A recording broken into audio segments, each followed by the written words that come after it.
இந்த நாளுக்காக தேவ சமூகத்தில் காத்திருந்து ஜெபித்த சமயம் இவங்களுக்கு நான் என்ன சொல்லணும், என்ன வார்த்தைகளை பகிர்ந்து கொள்ளணும் என்பதெல்லாம் தேவ சமூகத்திலே நான் காத்திருந்த போது ஆண்டவர் தெளிவாய் சில காரியத்தை உங்களோடு பேசி உங்களை ஆசீர்வதித்தை ஜெபிக்க முடிக்க அவர் திருவிழம் பற்றினார். அதில் இந்த ஆதியாகமம் 26-24 தேவன் ஒரு வாக்குத்தத்தம் கொடுக்கிறார். நான் உன்னை ஆசீர்வதித்து உன் சந்ததியை பெருக பண்ணுவேன். அதுதான் உங்களுக்கு தேவன் கொடுக்கிற வாக்குத்தத்தம். நான் உன்னை ஆசீர்வதித்து உன் சந்ததியை பெருக பண்ணுவேன். ஆண்டவர் இங்கே வந்திருக்கிற அவருடைய பாதப்படியில் வந்து அமர்ந்திருக்கிற ஒவ்வொருவரையும் பார்த்து சொல்கிறார், என் மகனே, என் மகளே, என்னை தேடி நீ வந்திருக்கிறாய், நான் உன்னை ஆசீர்வதிப்பேன், உன் சந்ததியை நான் பெருக பண்ணுவேன் என்று ஆண்டவர் உங்களுக்கு வாக்கு கொடுக்கிறார். இந்த வாக்குத்தத்தம் உங்களுக்குரியது, இந்த வாக்குத்தத்தம் எனக்குரியது என்று விசுவாசிங்க. ஒருவேளை சோசியல் மீடியாவில் இதை பார்த்து கொண்டிருக்கிற உங்களையும் பார்த்து ஆண்டவர் இதைத்தான் சொல்லுகிறார், என் மகனே, என் மகளே, நான் உன்னை ஆசீர்வதித்து உன் சந்ததியை பெருக பண்ணுவேன். எனக்கு அன்பானவர்களே, நம்முடைய தேவனுடைய சுபாவமே ஆசீர்வதிப்பது தான். ஆண்டவர் ஆதாம் ஏவாளை உண்டாக்கி அவளை ஆசீர்வதித்தார் என்று எழுதப்பட்டிருக்கிறார். நீங்கள் பலுகை பெருகுங்க என்று சொல்லி ஆசீர்வதித்தார். பெரிய ஒரு ஜலப்பிரளயம் முடிந்து நோவா குடும்பத்தார் அந்த பூமியில் இறங்கின உடனே கர்த்தர் அவளை ஆசீர்வதித்தார். பலுகை பெருகி பூமியை நிரப்புங்க என்று சொல்லி தேவன் அவளை ஆசீர்வதித்தார் என்பதாக வேதம் சொல்லுகிறது. ஆபிரகாமை கர்த்தர் ஆசீர்வதித்தார், ஈசாக்கை ஆசீர்வதித்தார், யாக்கோபை அவர் ஆசீர்வதித்தார். ஆண்டவர் இயேசு இந்த உலகத்தில் உலாவி தன்னுடைய ஊழியத்தை முடித்த சமயம் சீஷர்களை கரங்களை உயர்த்தி ஆசீர்வதித்து பரலோகத்திற்கு ஏறிப்போனார். ஆசீர்வதிப்பது தான் அவருடைய சுபாவம். அவரிடத்தில் ஏராளமான ஆசீர்வாதம் இருக்கிறது, விதவிதமான ஆசீர்வாதம் இருக்கிறது. ஒரு மனிதனுக்கு எப்படிப்பட்ட ஆசீர்வாதம் தேவையோ அத்தனை ஆசீர்வாதமும் இயேசுவுக்குள் இருக்கிறது. ஆவிக்குரிய ஆசீர்வாதம், உலக பிரகாரமான ஆசீர்வாதம், சந்ததியின் ஆசீர்வாதம், ஊழியத்தின் ஆசீர்வாதம், வியாபாரத்தின் ஆசீர்வாதம், எந்த ஆசீர்வாதமாக இருந்தாலும் சரி இயேசு கிறிஸ்துவுக்குள் அந்த ஆசீர்வாதத்தை நீங்கள் பெற்றுக்கொள்ள முடியும். இப்போ ஆண்டவர் உங்களை பார்த்து சொல்லுகிறார், உங்களுடைய சந்ததியை நான் பெருக பண்ணுவேன். அது ஆண்டவர் கொடுக்கிற ஒரு ஆசீர்வாதம். குடும்ப வாழ்க்கையை ஆசீர்வதித்து சந்ததியை பெருக பண்ணுவார். அதற்கு தான் பல வாக்குத்தத்தங்களை வேதத்தில் ஆண்டவர் எழுதி கொடுத்திருக்கிறதையும் நாம் பார்க்க முடியும். 127 சங்கீதம் 4வது வசனத்தை வாசிக்கும்போது ஆண்டவர் என்ன சொல்லுகிறார், பிள்ளைகள் கர்த்தரால் வருகிற சுதந்திரம், கற்பத்தின் கனி அவரால் கிடைக்கும் பலன். ஒரு குழந்தை என்பது தேவன் கொடுக்கிற ஆசீர்வாதம், அது கற்பத்தின் கனி, கர்த்தர் கொடுக்கிற ஒரு ஆசீர்வாதம் என்று வேதம் சொல்லுகிறார். ஒரு மனிதன் திருமணமானவுடன் அது தன்னால் நடக்கும், தன்னால் அந்த குழந்தை பேர் வந்துடும், ஆசீர்வாதம் வந்துடும், நன்மை வந்துடும். நம்ம அப்படி நினைத்தாலும் அது தேவனிடத்திலிருந்து வரக்கூடிய ஆசீர்வாதம் என்பதை மறந்துவிடக்கூடாது. கர்த்தர் தான் அந்த ஆசீர்வாதத்தை தருகிறார். கற்பத்தின் கனி கர்த்தரால் வருகிற சுதந்திரம், அது தேவன் கொடுக்கிற ஆசீர்வாதம் என்பதை நம்ம மறந்துடக்கூடாது. அப்போ அதை நீங்கள் விசுவாசிக்கணும். கர்த்தர் அந்த ஆசீர்வாதத்தை எனக்கும் தருவார், எங்களுக்கும் தருவார். ஏன்னா நாங்களும் இயேசுடைய பிள்ளைகளாக அவரை விசுவாசிக்கிறோம் என்று சொல்லும்போது அந்த ஆசீர்வாதத்தை நீங்கள் காண முடியும். 113 சங்கீதம் 9வது வசனத்தில் ஆண்டவர் ஒரு காரியம் சொல்கிறார், குழந்தை இல்லாதவர்களை சந்தோஷமான பிள்ளை தாட்சியாக்கி வீட்டிலே அவர் மகிழ பண்ணுகிறாராம். ஒருவேளை இந்த உலகம் குழந்தை இல்லைன்னா அவங்களுக்கு ஒரு பெயர் சொல்லுகிறார். ஒரு குழந்தை இல்லைன்னா அவங்கள ஒரு வார்த்தை சொல்லி அவங்கள காயப்படுத்துகிறாங்க. அது உலக மக்கள். அந்நாளை அவள் காயப்படுத்தினாள், பெண்ணினாள், மலடின்னு சொல்லி சொல்லி அவளை காயப்படுத்தி அவள் அழுதுகிட்டே இருப்பாள். இந்த மாதிரி சில கடினமான வார்த்தைகளை சொல்லி சமுதாயம் வேதனைப்படுத்துகிறார். என் ஆண்டவர் சொல்லுகிறார், பிள்ளை இல்லாதவர்களை கர்த்தர் ஆசீர்வதித்து பிள்ளை தாட்சியாக்கி அவளை குடியிருக்க பண்ணி மகிழ பண்ணுகிறார். அதான் நம்முடைய தேவனுடைய சுபாவம். உங்கள் வாழ்க்கையில் எது இல்லையோ அதை உங்களுக்கு தந்து உங்களை ஆசீர்வதித்து அவர் மகளை செய்கிறார். எந்த ஆசீர்வாதம் இல்லையோ அந்த ஆசீர்வாதத்தை ஆண்டவர் தருகிறார். குறைவை நிறைவாக்குகிற தேவன். வேலை இருக்கிறது, வருமானம் இருக்கிறது, சொந்தமாக ஒரு வீடு இருக்கிறது, ஆனால் ஒரு சந்ததி இல்லையே, வளர்க்க ஒரு குழந்தை இல்லையே, அந்த குறைவு இருக்கிறதே என்று கலங்கி வந்திருக்கிறீங்களா? அந்த குறையை ஆண்டவர் நிறைவாக்க போகிறார். அதுக்கு தான் உங்களை ஆண்டவர் அழைச்சிட்டு வந்திருக்கிறார். அதற்கு தான் உங்களை ஆசீர்வதிக்க ஆண்டவர் வந்திருக்கிறார். அந்த குறைவை நிறைவாக்குவதற்கு தேவனுடைய வாக்குத்தத்தம். இந்த ஆசீர்வாதத்தை எப்படி பெற்றுக்கொள்வது? நீங்கள் மனதில் வைத்துக்கொண்டு ஜெபிக்கும்படிக்கு ஒரு 3 காரியத்தை உங்களோடு நான் பகிர்ந்து கொள்ள வேண்டும் என்று ஆண்டவர் திருவுளம் பற்றினார். அந்த காரியத்தை தான் நான் உங்களுக்கு சொல்லி உங்களை ஜெபத்தில் வழி நடத்த போகிறேன். முதலாவது, விசுவாசிக்க வேண்டும். விசுவாசிக்க வேண்டும். விசுவாசம். ஆண்டவர் எங்களை ஆசீர்வதிப்பார் என்று விசுவாசிக்க வேண்டும். இந்த வாக்குத்தத்தம் எங்களுக்குரியது, எங்கள் சந்ததியை கர்த்தர் பெருக பண்ணுவார் என்று விசுவாசிக்க வேண்டும். என்னையும் என் மனைவியும் ஆண்டவர் ஆசீர்வதிப்பார், என்னையும் என் கணவரையும் ஆண்டவர் ஆசீர்வதிப்பார், என் பிள்ளைகளை கர்த்தர் ஆசீர்வதிப்பார் என்று விசுவாசிக்க வேண்டும். முதலாவது விசுவாசம். எபிரேயர் 11:6 வாசிக்கும் போது, விசுவாசம் இல்லாமல் தேவனுக்கு பிரியமாயிருப்பது கூடாத காரியம். நீங்கள் விசுவாசிக்காவிட்டால் தேவனிடத்தில் இந்த எதையும் பெற்றுக்கொள்ள முடியாது. ஆண்டவர் எதிர்பார்க்கிற ஒரே ஒரு காரியம் விசுவாசம். நீங்கள் விசுவாசிக்கணும், இந்த ஆசீர்வாதம் எனக்குரியது, ஆண்டவர் எங்களையும் ஆசீர்வதிப்பார் என்பதை நீங்கள் விசுவாசிக்க வேண்டும். தேவனிடத்தில் சேருகிறவர்கள் அவர் உண்டு என்றும், தம்மை தேடுகிறவர்களுக்கு பலன் அளிக்கிறவர் என்றும் விசுவாசிக்க வேண்டும். அப்பதான் அந்த ஆசீர்வாதத்தை பெற்றுக்கொள்ள முடியும். முதலாவது விசுவாசிக்கணும். எபிரேயர் 11:11 நீங்கள் வாசிக்கும் போது, விசுவாசத்தினாலே சாராளும் வாக்குத்தத்தம் பண்ணினவர் உண்மை உள்ளவர் என்று எண்ணி கற்பந்தரிக்க பலனடைந்து வயது சென்றவளாயிருந்தும் பிள்ளை பெற்றாள்.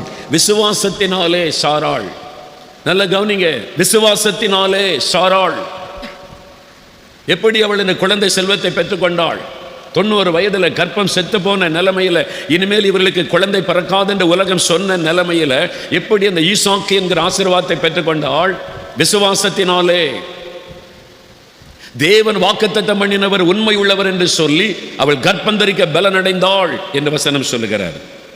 வாக்குத்தத்தத்தின் மீது வைக்கிற விசுவாசம். வாக்கு கொடுத்த தேவன் உண்மை உள்ளவர், என் சந்ததியை பெருக பண்ணுவேன் என்று வாக்கு கொடுத்த ஆண்டவர் உண்மை உள்ளவர், என்னையும் ஆசீர்வதித்து எனக்கும் குழந்தை செல்வத்தை தருவேன் என்று வாக்கு கொடுத்திருக்கிற ஆண்டவர் உண்மை உள்ளவர். நீங்க விசுவாசிக்கணும். உங்களுடைய உள்ளத்தில் விசுவாசத்தை தேவன் எதிர்பார்க்கிறார். நீங்க விசுவாசிங்க, நீங்க விசுவாசிங்க, நீங்க விசுவாசிங்க. ஆண்டவர் எனக்கு தரப்போகிறார், நான் பெற்றுக்கொள்ள போகிறேன், அதுக்கு தான் என்னை அழைச்சிட்டு வந்திருக்கிறாரு. நான் இன்றைக்கு ஆண்டவரிடத்தில் ஒரு ஆசீர்வாதத்தை பெற்றுக்கொண்டு தான் செல்ல போகிறேன். எங்களை ஆண்டவர் ஆசீர்வதிக்க போகிறார். விசுவாசிங்க. சாராள் விசுவாசத்தினால தான் அந்த ஆசீர்வாதத்தை பெற்றுக்கொண்டாள். சில சமய சூழ்நிலைகளை பார்க்கும்போது நம்முடைய விசுவாசத்தில் ஒரு அசைவு உண்டாகும். ஏன்னா இப்போ சாராளுக்கு 90 வயது ஆகிவிட்டார், கர்ப்பம் செத்து விட்டார். எந்த ஆஸ்பத்திரியில் போய் சாராளுடைய கர்ப்பத்தை சோதிச்சு பார்த்தாலும், எந்த டாக்டராக இருந்தாலும் சொல்லுவாங்க, இந்த கர்ப்பத்தில் குழந்தை வராது, செத்து விட்டார், வயசாயிட்டு, இனிமேல் குழந்தை பிறக்கிறதுக்கு வாய்ப்பே கிடையாது. அந்த சமயத்தில் அவள் விசுவாசிக்கிறாள், கர்த்தராலே முடியும், கர்த்தர் வாக்கு கொடுத்திருக்கிறார், அவர் எனக்கு தருவார். விசுவாசம். ஆண்டுகளுக்கு முன்னால் அமெரிக்காவுக்கு நான் ஊழியத்துக்கு போயிருந்தப்போ, கலிஃபோர்னியாவில் சான் பிரான்சிஸ்கோ என்கிற இடத்துல ஒரு நாள் கூட்டம். அந்த கூட்டத்தில் பிரசங்கம் பண்ணி ஜெபெல்லாம் முடிந்தது. நிறைய பேர் தனியாக செபிக்க வந்தாங்க. எல்லாருக்கும் நான் ஜெபம் பண்ணி முடித்தேன். கடைசியாக ஒரு இளம் தம்பதிகள், அவங்க மாத்திரம் கடைசி வரைக்கும் நின்று கொண்டே இருந்தாங்க. எல்லாருக்கும் நான் ஜெபித்து முடிக்கட்டும் என்று காத்திருந்தார்கள். எனக்கு தெரிந்தது அவங்க எனக்காக வெயிட் பண்ணுறாங்க, எல்லாருக்கும் ஜெபித்து முடிக்கட்டும் என்று. எல்லாம் ஜெபம் பண்ணி முடித்த பிறகு அந்த 2 பேர் வந்தாங்க. என்ன காரியத்தை உங்களுக்கு ஜெபிக்கணும் அப்படின்னு நான் கேட்டபோது ரொம்ப துக்கம், ரொம்ப சோகம், கண்களிலே கண்ணீர் பெருக்கெடுக்க சொன்னாங்க, எங்களுக்கு குழந்தைக்காக ஜெபிக்கணும் அப்படின்னு சொல்லி. அப்போ எத்தனை வருஷம் ஆயிட்டுன்னு கேட்டேன். சில வருடங்கள் ஆகிவிட்டார். அப்போ நான் கேட்டேன், அமெரிக்காவில் தான் இந்த மாதிரி ட்ரீட்மெண்ட் எடுப்பதற்கு ரொம்ப வசதியெல்லாம் இருக்கிறார். இங்கே தான் அதில் அட்வான்ஸாக என்னென்ன ட்ரீட்மெண்ட் உண்டோ எல்லாமே எடுக்க வசதி இருக்கிறாரு. நீங்கள் அந்த மாதிரி டாக்டர்ஸை பார்த்துருக்கலாமே அப்படின்னு சொன்னேன். எல்லாம் பார்த்துட்டோம், அமெரிக்காவில் ஸ்பெஷலிஸ்ட் எல்லாம் பார்த்துட்டோம். ஃபைனல் அவங்க சொல்லிட்டாங்க, உங்களுக்கு குழந்தை பிறக்க வாய்ப்பு இல்லை. அதுதான் அவங்களுக்கு ரொம்ப துக்கம், சோகம், கண்ணில் கண்ணீரோடு வந்து வேதனையோடு நிற்கிறாங்க. எல்லா முயற்சியும் தோல்வி. பிரபலமான ஆஸ்பத்திரி, அங்கே அதுக்கு பெயர் போன ஆஸ்பத்திரிலாம் இருக்குது. அவங்களே சொல்லிட்டாங்க, உங்களுக்கு குழந்தை பிறக்க வாய்ப்பு இல்லை. அதனால் அவங்களுடைய கண்ணில் கண்ணீர். நான் சொன்னேன், டாக்டர்ஸ் தான் அப்படி சொன்னாங்க, அதையும் தாண்டி ஆசீர்வதிக்கிற ஒரு ஆண்டவர் இருக்கிறார், அவர் உங்களை ஆசீர்வதிப்பார். நீங்கள் பயப்படாதங்க, நாம் இப்போ ஜெபிக்கலாம். இயேசு கட்டாயம் உங்களை குழந்தை தருவார். மனிதனால் கூடாதவைகள் தேவனால் கூடும், மருத்துவத்தால் கூடாதவைகள் தேவனால் கூடும். அதனால் ஒரு தோல்வி மருத்துவத்தில் வர்றதுனால சொன்ன போகாதங்க. மருத்துவம் பார்க்கறது தப்பு கிடையாது. நீங்கள் அதுக்காக போய் ஒரு குழந்தைக்காக டாக்டர்கிட்ட கன்சல்ட் பண்ணுவது, ஒரு மருத்துவம் செய்து கொள்வது பாவம் கிடையாது. ஆண்டவர் அதை பாவமாக நினைக்க மாட்டார். சிலர் அதனால குற்ற உணர்வு, ஒருவேளை ஆஸ்பத்திரிக்கு போனனால என்ன நம்பலன்னு கர்த்தர் சொல்லுகிறாரோ அப்படி ஆண்டவர் நினைக்க மாட்டார். அவர் நல்ல தகப்பன், அவர் ஒரு நல்ல தகப்பன். அவர் சர்வாதிகாரி மாதிரி அவர் நம்மளை ஆட்டி படைக்கிற தேவன் அல்ல, அன்பாய் நேசித்து ஆலோசனை கொடுக்கிற தகப்பன். ஒரு டாக்டர்கிட்ட போகிறீங்க, கன்சல்ட் பண்ணுறீங்க, அவங்க சொல்கிறபடி முயற்சி பண்ணுறீங்க, தப்பு கிடையாது. அது ஒரு பாவமாக நினைக்காருங்க. அதையே நினச்சி சிலர் குற்ற உணர்வுக்குள்ள ஆகிடுவீங்க. அதனால கர்த்தர் ஆசீர்வதிக்கலை, அப்படி கிடையாது. அதனால தான் ஆஸ்பத்திரியில் ஆண்டவர் ஏற்படுத்தி வச்சிருக்கிறார். அவங்களாலேயும் முடியாத ஒரு சூழ்நிலை வரும், மருத்துவமும் கைவிடுகிற சூழ்நிலை வரும். அவங்களும் முடியாத சூழ்நிலை வரும்போது நீங்கள் சுதந்திராருங்க. இயேசுவாலே முடியும், இயேசுவாலே உங்களை ஆசீர்வதிக்க முடியும். நான் சொன்னேன், மருத்துவம் தானே உங்களை முடியாதுன்னு சொன்னார். அதையும் தாண்டி நம்முடைய தேவன் இருக்கிறார். 90 வயசில் செத்து போன கர்ப்பத்துக்குள்ள குழந்தை உண்டாக்கின தேவன் அவரால் முடியும். விசுவாசிப்போம். நான் விசுவாசிக்கிறேன், உங்களுக்காக நான் விசுவாசிக்கிறேன், நாம் ஜெபிக்கலான்னு சொல்லி அந்த பிள்ளைகளை வைத்து நான் ஜெபம் பண்ணினேன்.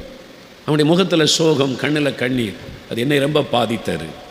அதனால் கண்ணீரோடு அந்த இடத்துல நின்று ஜெபம் பண்ணி, ஆண்டவரே கட்டாயம் நீங்கள் ஆசீர்வதிக்கணும், இந்த பிள்ளைகளை ஆசீர்வதிக்கணும்னு சொல்லி ஜெபம் பண்ணிட்டு வந்தேன். சுமார் 1 வருடம் கழித்தது.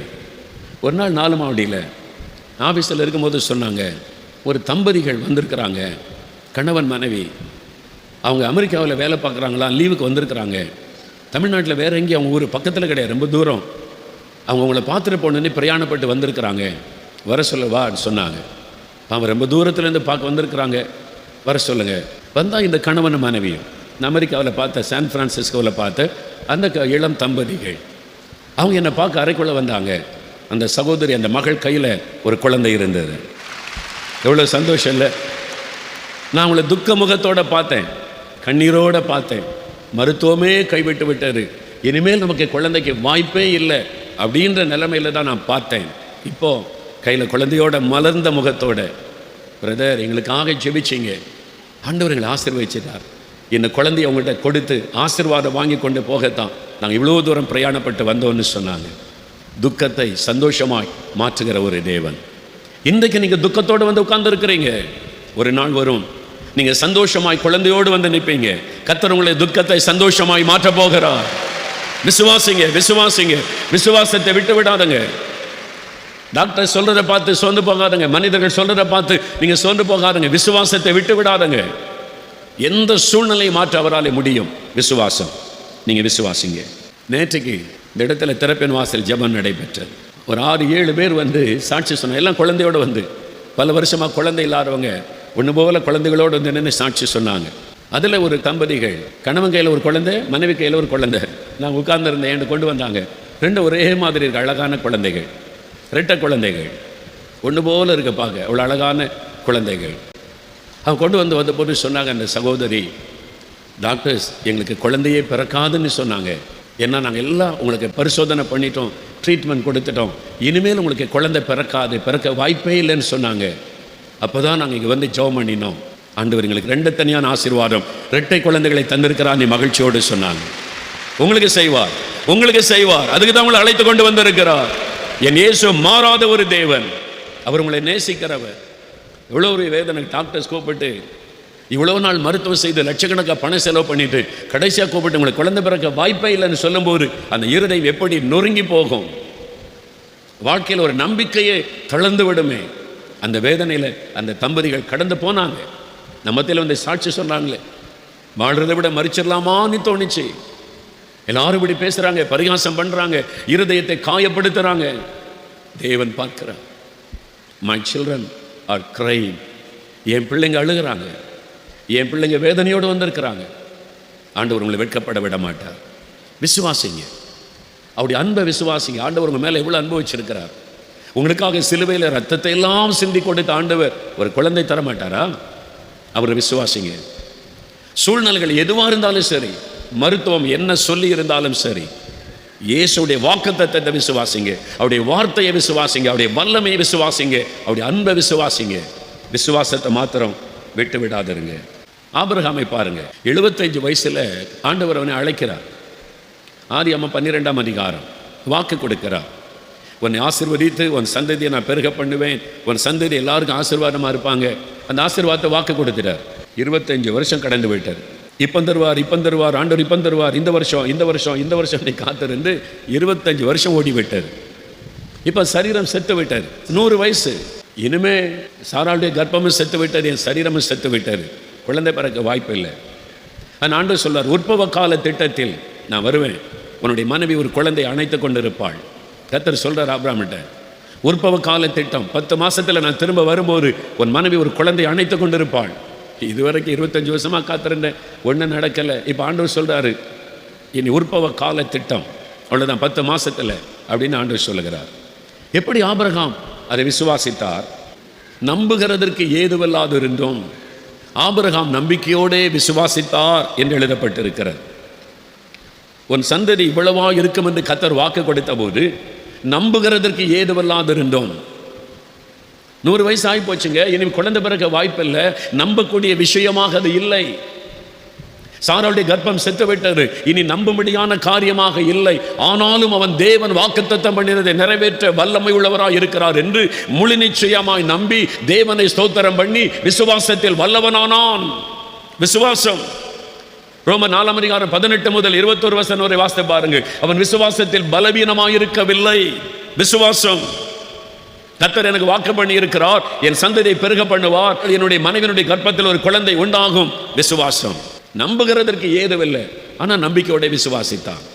என்ன சொல்லி இருக்கிறவர் கர்த்தர், வாக்கு கொடுத்தவர் கர்த்தர், அவருடைய வாக்கின் மீது வைக்கிற விசுவாசம். அவர் சொல்லி இருக்கிறார், நான் உன்னை ஆசீர்வதித்து உன் சந்ததியை பெருக பண்ணுவேன். விசுவாசிங்க. அந்த வாக்குத்தத்தத்தை பிடித்துக் கொள்ளுங்க, அந்த வாக்குத்தத்தத்தை விசுவாசிங்க. சூழ்நிலைகளை பார்க்காதுங்க. உங்கள் சரீரத்தில் உண்டான சில காரியங்கள், உங்களுடைய கணவருடைய சரீரத்தில் உண்டான சில மாற்றங்கள், பலவீனங்கள், எதையும் நினைக்காதங்க. கர்த்தருடைய வாக்குத்தத்தத்தை விசுவாசிங்க. என் மனைவியால, என் கணவரால அப்படி ஒருத்தருக்கு ஒருத்தர் குற்றப்படுத்தாருங்க. அந்த வருத்தம் கூட உங்களுடைய உள்ளத்தில் இருக்கக்கூடாது. எந்த சூழ்நிலை மாற்ற அவர் வல்லமை உள்ளவர். விசுவாசிங்க. அப்போ ஆபிரகாம் அப்படிதான் கர்த்தரை விசுவாசித்தார். ஆண்டவர் நம்மை ஆசீர்வதிக்கும் போது அவர் எதிர்பார்க்கிறது ஒரு விசுவாசம்.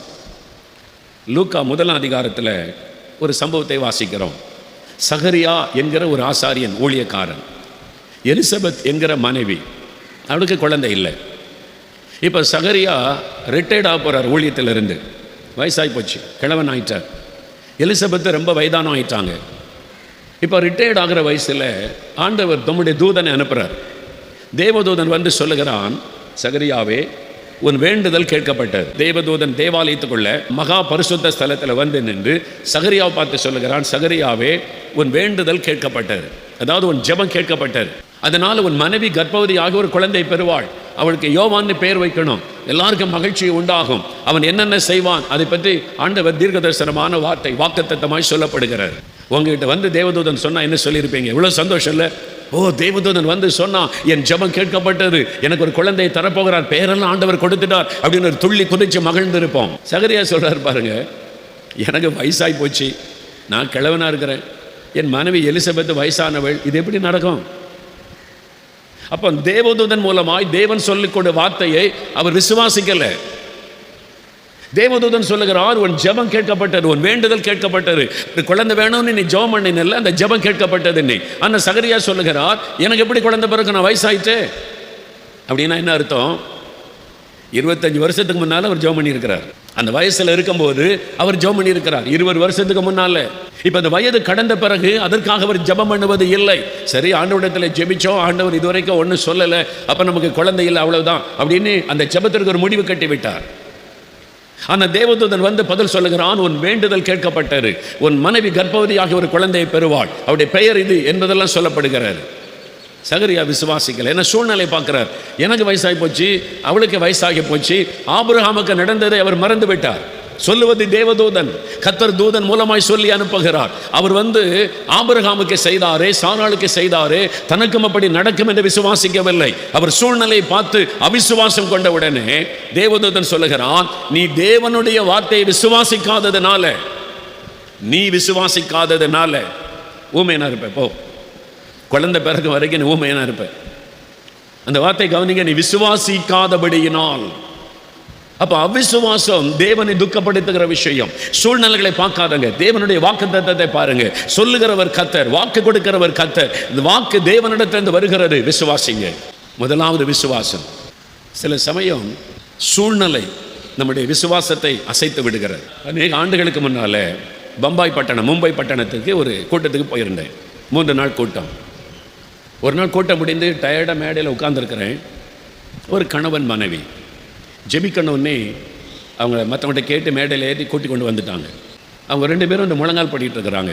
நான் ரொம்ப டயர்டாக பிரசங்க முடிச்சு உட்காந்துருக்கிறேன். அவங்க பக்கத்தில் முழங்கால் படிட்டு, உங்களுக்கு எதுக்காக நான் ஜெபிக்கணும் அப்படின்னு என் பலவீனத்தோடு கேட்குறேன்.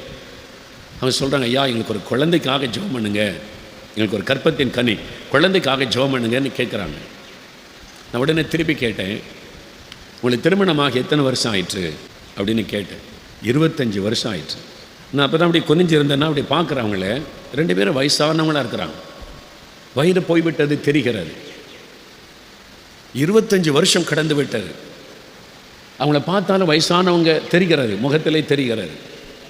ஆனால் அந்த 2 பேரும் முழங்கால் படிட்டு, கர்த்தர் எங்களுக்கு ஒரு குழந்தை கொடுக்க ஜெபம் பண்ணுங்க. எனக்கு அவங்களுடைய வருஷ கணக்கையும் அவருடைய உருவத்தையும் பார்த்தபோது என் விசுவாசம் அசைக்கப்படுகிறது. இவனுக்கு குழந்தை கிடைக்குமா? கல்யாணம் 25 வருஷம் ஆயிட்டுன்றாங்க, வயசானவங்களா இருக்கிறாங்க. ஆனால் அந்த 2 பேரும் விசுவாசிக்கிறாங்க. கணவன் மனைவி 2 பேரும் விசுவாசத்தோடு அந்த முழங்கால் படிட்டு நிற்கிறாங்க. நான் சூழ்நிலையை பார்க்கிறேன், வயசை பார்க்கிறேன், அவருடைய உருவத்தை பார்க்கிறேன், என்னுடைய விசுவாசம் அசைக்கப்படுகிறாரு. ஆனால் அவங்க 2 பேரும் விசுவாசிக்கிறாங்க. அது என் உள்ளத்தை அசைத்தது. ஆண்டவரே, எவ்வளோ விசுவாசத்தோடு வந்திருக்கிறாங்கப்பா. 25 வருஷம் ஆனாலும் ஆண்டவர் எங்களை ஆசீர்வதிப்பார்னு வந்திருக்கிறாங்களே. கர்த்தர் எங்களை ஆசீர்வதிப்பார்னு இந்த வயசான காலத்தில் ஒரு கணவனும் மனைவி உமக்கு முன்னால் வந்திருக்கிறாங்களே. அந்த விசுவாசத்தை நீங்க கனப்படுத்தணும். அவருடைய விசுவாசத்தை நீங்க கனப்படுத்தணும். ஆண்டவரே, ஆசீர்வதிக்கணும். அவர்களுடைய விசுவாசம் என் உள்ளத்தை அசைத்தது. அதனால நான் அவங்களை ஜெபம் பண்ணேன். அவனுடைய விசுவாசத்தை நீ கனப்படுத்தணும், அந்த விசுவாசத்தின்படி நீங்க அற்புதம் செய்யணும் அப்படின்னு கருத்தாய் ஜெபம் பண்ணினேன். 1 வருஷம் கழிந்தது. ஒரு உபவாச ஜெபம், திறப்பின் வாசல் உபவாச ஜெபம் மும்பையில் ஒழுங்கு செய்யப்பட்டிருந்தது. ஒரு ஹாலில் நான் போய் மேடையில் உட்கார்ந்துருந்தேன். பாட்டு நடந்து கொண்டிருந்தது. அந்த ஜெபம் அங்கே பிரசங்கம் பண்ணி முடித்தேன். ஒரு தம்பதிகளை கூட்டிகிட்டு வந்தாங்க. யாருன்னு நான் பார்த்தேன். 1 வருஷத்துக்கு முன்னாலே மேடையில் வந்து ஜெபிச்சாங்களே, அதே கணவன் மனைவியும் கையில் குழந்தையோடு வந்து நிற்கிறாங்க. அவருடைய விசுவாசம் என்னை அசைத்து விட்டது. அவங்களுடைய விசுவாசம், அந்த கணவன் மனைவி 2 பேருடைய விசுவாசம். அவங்க சூழ்நிலை பார்க்கல, வயசை பார்க்கல, வருஷத்தை பார்க்கல. இயேசு ஆசீர்வதிப்பார். நாங்கள் விசுவாசிக்கிறோம். நான் அந்த குழந்தையை கையில் எடுத்த போது அது எப்படி கிடைத்தது? பை ஃபெய்த், விசுவாசம். அந்த தாய் தகப்பனுடைய விசுவாசம். தேவன் அதை கனப்படுத்தினார். சூழ்நிலை பார்க்காதங்க. மருத்துவம் சொன்னதை நீங்கள் பார்த்து மனதில் வச்சு குழப்பி கொள்ளாதங்க. அதை இதை பார்த்து இவங்க சொல்லுது, இப்படி சொல்லுது, அவங்க அப்படி சொல்கிறாங்க, இப்படி சொல்கிறாங்க, இனி அவ்வளவுதான், எதையும் பார்க்காதங்க. தேவன், அவருடைய வல்லமை, அவருடைய வாக்குத்தத்தம், விசுவாசிங்க. என்ன ஆண்டவர் நம்முடைய விசுவாசத்தின்படி செயலாற்றுகிறவர். உங்களுக்கு அற்புதம் நடக்க போகிறது. ஆண்டவர் உங்களை ஆசீர்வதிக்க போகிறார். விசுவாசிங்க. 2வது, நீங்கள் என்ன செய்யணும்? நான் விசுவாசிக்கிறேன் அவருடைய வல்லமைன்னு சொன்னால் மாத்திரம் போதாது. 2வது, மத்தேயு 21ஆம் அதிகாரம் 22வது வசனத்தை வாசிக்க கேட்போம். நீங்கள் விசுவாசம் உள்ளவர்களாய் ஜெபத்தில் எவைகளை கேட்பீர்களோ அவைகளை எல்லாம் பெற்றுக்கொள்வீர்கள். நீங்கள் விசுவாசம் உள்ளவர்களாய் ஜெபத்தில் எவைகளை கேட்பீர்களோ அதை எல்லாம் பெற்றுக்கொள்வீர்கள். விசுவாசத்தால் மாத்திரம் போதாது, விசுவாசத்தோடு கேட்க வேண்டும், விசுவாசத்தோடு ஜெபம் பண்ண வேண்டும். ஆண்டவரே, நான் விசுவாசத்தோடு ஜெபிக்கிறேன் என்று சொல்ல வேண்டும். விசுவாசமும் ஜெபமும் இணையும் பொழுதுதான் அற்புதம் நடைபெறும். மார்க் 11ஆம் அதிகாரம் 24ஆம் வசனத்தில் இயேசு சொல்லுகிறார், நீங்கள் நின்று ஜெபம் பண்ணும்போது, நீங்கள் ஜெபம் பண்ணும்போது எவைகளை கேட்டுக்கொள்வீர்களோ அவைகளை பெற்றுக்கொள்வோம் என்று விசுவாசியுங்கள், அப்பொழுது அவைகள் உங்களுக்கு உண்டாகும். அந்த வசனத்தை தான் மூல பாஷையில் ஒரு அர்த்தம் சொல்லப்படுகிறது. கிரீக் பாஷையில் அந்த வசனத்திற்கு ஒரு விளக்கம் கொடுக்கப்பட்டிருக்கிறது. நீங்கள் ஜெபம் பண்ணும்போது எவைகளை கேட்டுக்கொள்வீர்களோ பெற்றுக்கொள்வோன்னு விசுவாசிங்க, அது உங்களுக்கு அருளப்படும் என்று சொல்லப்பட்ட அந்த வார்த்தையில் நீங்க விசுவாசத்தோடு ஆண்டவரிடத்தில் ஒன்று கேட்கும்போது அது பூமியில இல்லாவிட்டாலும் கூட ஆண்டவர் அதை உருவாக்கி கொடுப்பாராம்.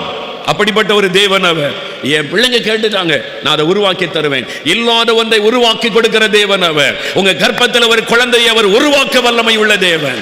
அவர் உருவாக்குவார், அவர் உருவாக்குவார். அதுதான் அந்த வசனத்தினுடைய அர்த்தம். உலகத்திலே இல்லாட்டா கூட அதை உருவாக்கி தருவாராம். அப்படிப்பட்ட ஒரு நல்ல தகப்பன் நமக்கு இருக்கிறாரே, ஏன் பயப்படுறீங்க? அவர் தருவார். விசுவாசிங்க, ஜெபம் பண்ணுங்க. விசுவாசமும் ஜெபமும் இணையணும். பாருங்க, அன்னாள் ஜெபம் பண்ணினாள் இல்லை? 1 சாமுவேல் 1ஆம் அதிகாரம் 10ஆம் வசனத்தில் அந்த குடும்பத்தை பாருங்க. அன்னாள், பெனினாள், எல்கானா. எல்கானாவுக்கு 2 மனைவிமார்கள். பழைய ஏற்பாட்டு காலத்தில், அந்த காலத்தில் அது அனுமதிக்கப்பட்டிருந்தது. இப்போ அந்த அனுமதி கிடையாது. இப்போ ஒரே மனைவியோடு தான் நம்ம வாழணும். அப்போ அன்னாளுக்கு குழந்தை இல்லாததுனால அவன் 2வது திருமணம் செய்திருக்கலாம் பெண்ணினாளை. அவளுக்கு குழந்தை இருந்தது. ஆனால் இந்த எல்கானா அன்னாளை வெறுக்கவில்லை, அவள் அதிகமாக நேசித்தான். அன்னாளுக்கு ரொம்ப அன்பு காட்டினான். புருஷனுடைய அன்பு அவளுக்கு இருந்தது, புருஷனுடைய அரவணைப்பு இருந்தது. மற்றவங்கெல்லாம் அவளை அற்பமாக பேசினா கூட கணவன் அவளை ரொம்ப மரியாதையோடு வைத்திருந்தான். அவளை நேசித்தான், எல்லாரும் விட அதிக பங்கு கொடுத்தான். அவள் காயப்பட்டவள், அவளுக்கு ஒரு குறை இருக்குது, ஒரு நிந்தை இருக்குதுன்னு சொல்லி அவளை அன்பாய் வைத்து கொண்டிருந்தான் என்பதாக வசனம் சொல்லுகிறார். ஆனாலும் கணவன் ஆறுதல் படுத்தினாலும் இந்த சமுதாயத்தில் வரக்கூடிய வார்த்தைகள் அன்னாளுடைய உள்ளத்தை காயப்படுத்திற்று. சாப்பிடாமல் அழுதுகிட்டே இருப்பாள், உட்கார்ந்து அழுதுகிட்டே இருப்பாள். சாப்பாடு வேண்டாம், சாப்பிட மனம் இல்லை, தூங்க முடியல, படுக்கையெல்லாம் கண்ணீரினால் தன்னை நனைத்து கொண்டிருப்பாள் அன்னாள். கிராமத்தில் எல்லாருக்கும் தெரியும். அதனால என்ன இந்த வருஷம் உனக்கு குழந்தை இல்லையா, உடனே அழுவா. ஏன் எனக்கு மட்டும் ஆண்டவர் ஒன்றும் செய்யாமல் வச்சுட்டாரு? அவளுக்குள்ளே அந்த கண்ணீர் இருந்து கொண்டே இருந்தது. ஒரு நாள் யோசித்து பார்த்தாள், நான் உட்காந்து அழுது படுக்கை கண்ணீரினால் நினைக்கிறேன், சாப்பிடாமல் உட்காந்துருக்கிறேன், அதனால் ஏதாவது பிரயோஜனம் உண்டா? இல்லை. ஆனால் ஆண்டவருடைய சமூகத்தில் போனால் எனக்கு அவர் பதில் தருவார், ஆண்டவர்கிட்ட போய் கேட்டால் அவர் எனக்கு உதவி செய்வார். திடீர்னு ஒரு நாள் யோசனை வருது, இனி கர்த்தர்கிட்ட போகிறேன். அவள் எழுந்து சீலோ என்கிற இடத்துல தேவாலயத்துக்கு போகிறாள். கூடாரம், ஆசரிப்பு கூடாரத்தில் தான் உடன்படிக்கை வைக்கப்பட்டு அதுதான் அப்போ தேவாலயமாக இருந்தது. எருசலேமில் தேவாலயம் கட்டப்படவில்லை, சீலோ என்ற இடத்துல இப்பவும் இருக்கிற அந்த இடத்துல. இந்த சீலோவில் இந்த அன்னாள் போய் ஜெபித்த அந்த இடம், அந்த இடத்தையே இஸ்ரவேல் தேசத்தில் பத்திரப்படுத்தி வச்சிருக்கிறாங்க. தேவாலயம் இருந்த இடம் இப்பவும் உலகத்தின் பல பகுதிகளில் இருந்து குழந்தைக்காக ஜெபிக்கிறதுக்கு அந்த இடத்துக்கு வர்றாங்க. அன்னாள் இந்த இடத்துல ஜெபம் பண்ணி ஆண்டவர் ஆசீர்வதித்தாரே என்று சொல்லி. ஆனால் நாம் அப்படிலாம் போகணும்னு அவசியம் இல்லை. எங்கிருந்து ஜெபித்தாலும் ஆண்டவர் ஜெபத்தை கேட்டு ஆசீர்வதிப்பார். அல்லேலூயா. அதனால் நீங்கள் உங்கள் வீட்டிலிருந்து ஜெபித்தாலும் அற்புதம் நடக்கும். இங்கே கூடி வந்து இப்போ நம்ம ஜெபிக்க போகிறோம், அற்புதம் நடக்கும். அப்போ அன்னாள் தேவ சமூகத்துக்கு போகிறாள், போய் ஆண்டவரிடத்தில் ஜெபம் பண்ணுகிறாள். அவருடைய கண்ணீரின் ஜெபத்தை ஆண்டவர் கேட்டு அவளுக்கு அற்புதம் செய்கிறார். அவளுடைய கர்ப்பத்தை ஆண்டவர் ஆசீர்வதித்தார் என்று பார்க்கிறோம்.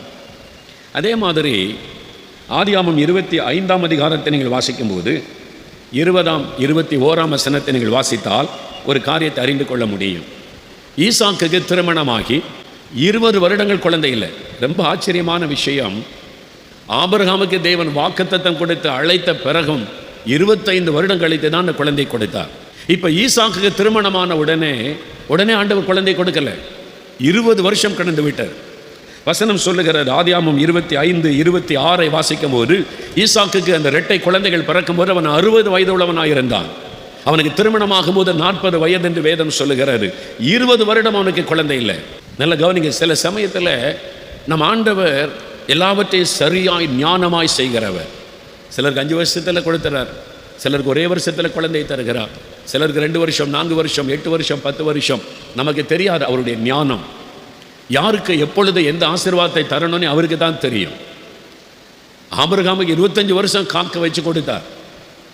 ஈசாக்குக்காவது உடனே கொடுத்து ஆபிரகாம் பேர பிள்ளைகளை பார்க்க உதவி செய்திருக்கலாம். இல்லை, ஆண்டவர் அமைதியாக இருக்கிறார். 20 வருஷம் கடந்து விட்டார். இப்போ ஈசாக்கு தன் மனைவிக்காக ஜெபம் பண்ணினான் என்று வேதம் சொல்லுகிறார். அன்னாள் போய் தனக்காக ஜெபம் பண்ணி ஆசீர்வாதத்தை பெற்றுக்கொண்டாள். இப்போ ரெபெக்காளுடைய கர்ப்பம் ஆசீர்வதிக்கப்பட ஈசாக்கை ஜெபம் பண்ணுகிறான். கர்த்தர் ஈசாக்குடைய ஜெபத்தை கேட்டார். ஆண்டவர் அந்த ஜெபத்தை கேட்டு ரெபெக்காளுடைய கர்ப்பத்தை ஆசீர்வதித்தார் என்று வேதம் சொல்லுகிறார். அப்போ நீங்கள் ஜெபிக்கணும், மனைவியும் ஜெபிக்கணும், கணவரும் ஜெபிக்கணும், 2 பேரும் ஜெபம் பண்ணணும். ஆண்டவர் அந்த ஜெபத்துக்காக காத்திருக்கிறார். நீங்கள் ஜெபம் பண்ணாமல் அழுது கொண்டே இருந்தால் அற்புதம் நடக்காது. நீங்கள் ஜெபம் பண்ணாமல் நான் சோர்ந்து போனேன்னு சொல்லி கொண்டு இருந்தால் ஆசீர்வாதத்தை காண முடியாது. நான்லாம் ஜெபம் பண்ண முடியாது, உனக்கு வேணா நீ ஜெபம் பண்ணிக்க, அப்படி சொல்லி கொண்டு இருந்தால் எப்படி ஆசீர்வாதத்தை ஆண்டவர் தர முடியும்? ஈசாக்கு தன் மனைவிக்காக ஜெபிக்கிறான், கர்ப்பம் ஆசீர்வதிக்கப்பட.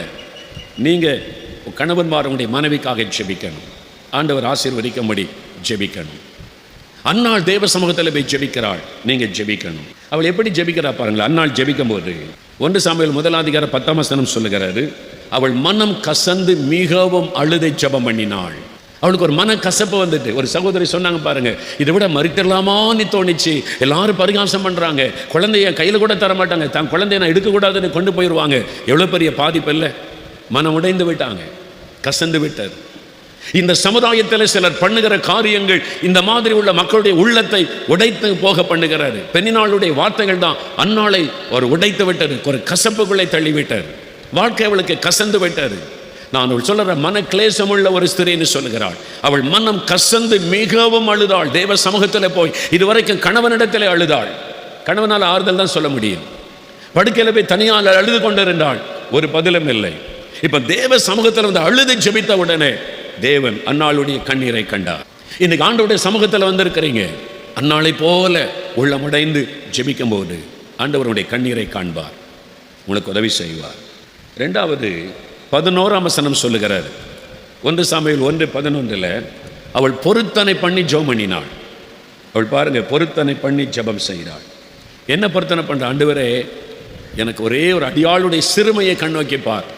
நான் ரொம்ப சிறுமப்பட்டுட்டேன், நிந்தைக்குள்ளாயிட்டேன், எல்லாரும் என்ன அற்பமாக பேசுகிறாங்க. அதை கண்ணோக்கி பார்த்து ஒரு ஆண் பிள்ளையை தாரும், அதை உமக்கே தந்து விடுகிறேன். அப்படின்னா என்ன அர்த்தம்? நான் வீட்டில் வச்சு வளர்த்து அழகு பார்க்கணும்னு விருப்பம் இல்லை. என் நிந்தை மாறினால் போதும், என் அவமானம் நீங்கினால் போதும். என்னை இந்த வார்த்தை சொல்லி சொல்லி சொல்லி என்னை திட்டுறாங்களே, என்னுடைய சக்களத்தை என்னை கேவலமாய் பேசுகிறாளே, என்னுடைய ஊர் மக்கள் எல்லாம் என்னை அற்பமாக பேசுகிறாங்களே, அந்த நிந்தை மாறினால் போதும். அந்த குழந்தையை நான் உமக்கே தந்துடுறேன் ஆண்டவரே, உம்முடைய ஆலயத்தில் வளரட்டும். எவ்வளவு அவள் பாதிக்கப்பட்டிருந்தாள் அப்படி ஜெபம் பண்ணி இருப்பாள் இல்லை? மனிதர்களால், சமுதாயத்தில் எந்த அளவு அவள் பாதிக்கப்பட்டிருந்தால், நான் வளர்க்குறதுக்கு எனக்கு ஒரு குழந்தை தாங்க நீ கேட்கல, உமக்கு தந்துடுறேன், என் நிந்தை மட்டும் மாறினா போதும். பொருத்தனை பண்ணி ஜெபம் பண்ணினாள். ஆண்டவர் அந்த ஜெபத்தை கேட்டார், சாமுவேலை கொடுத்தார்.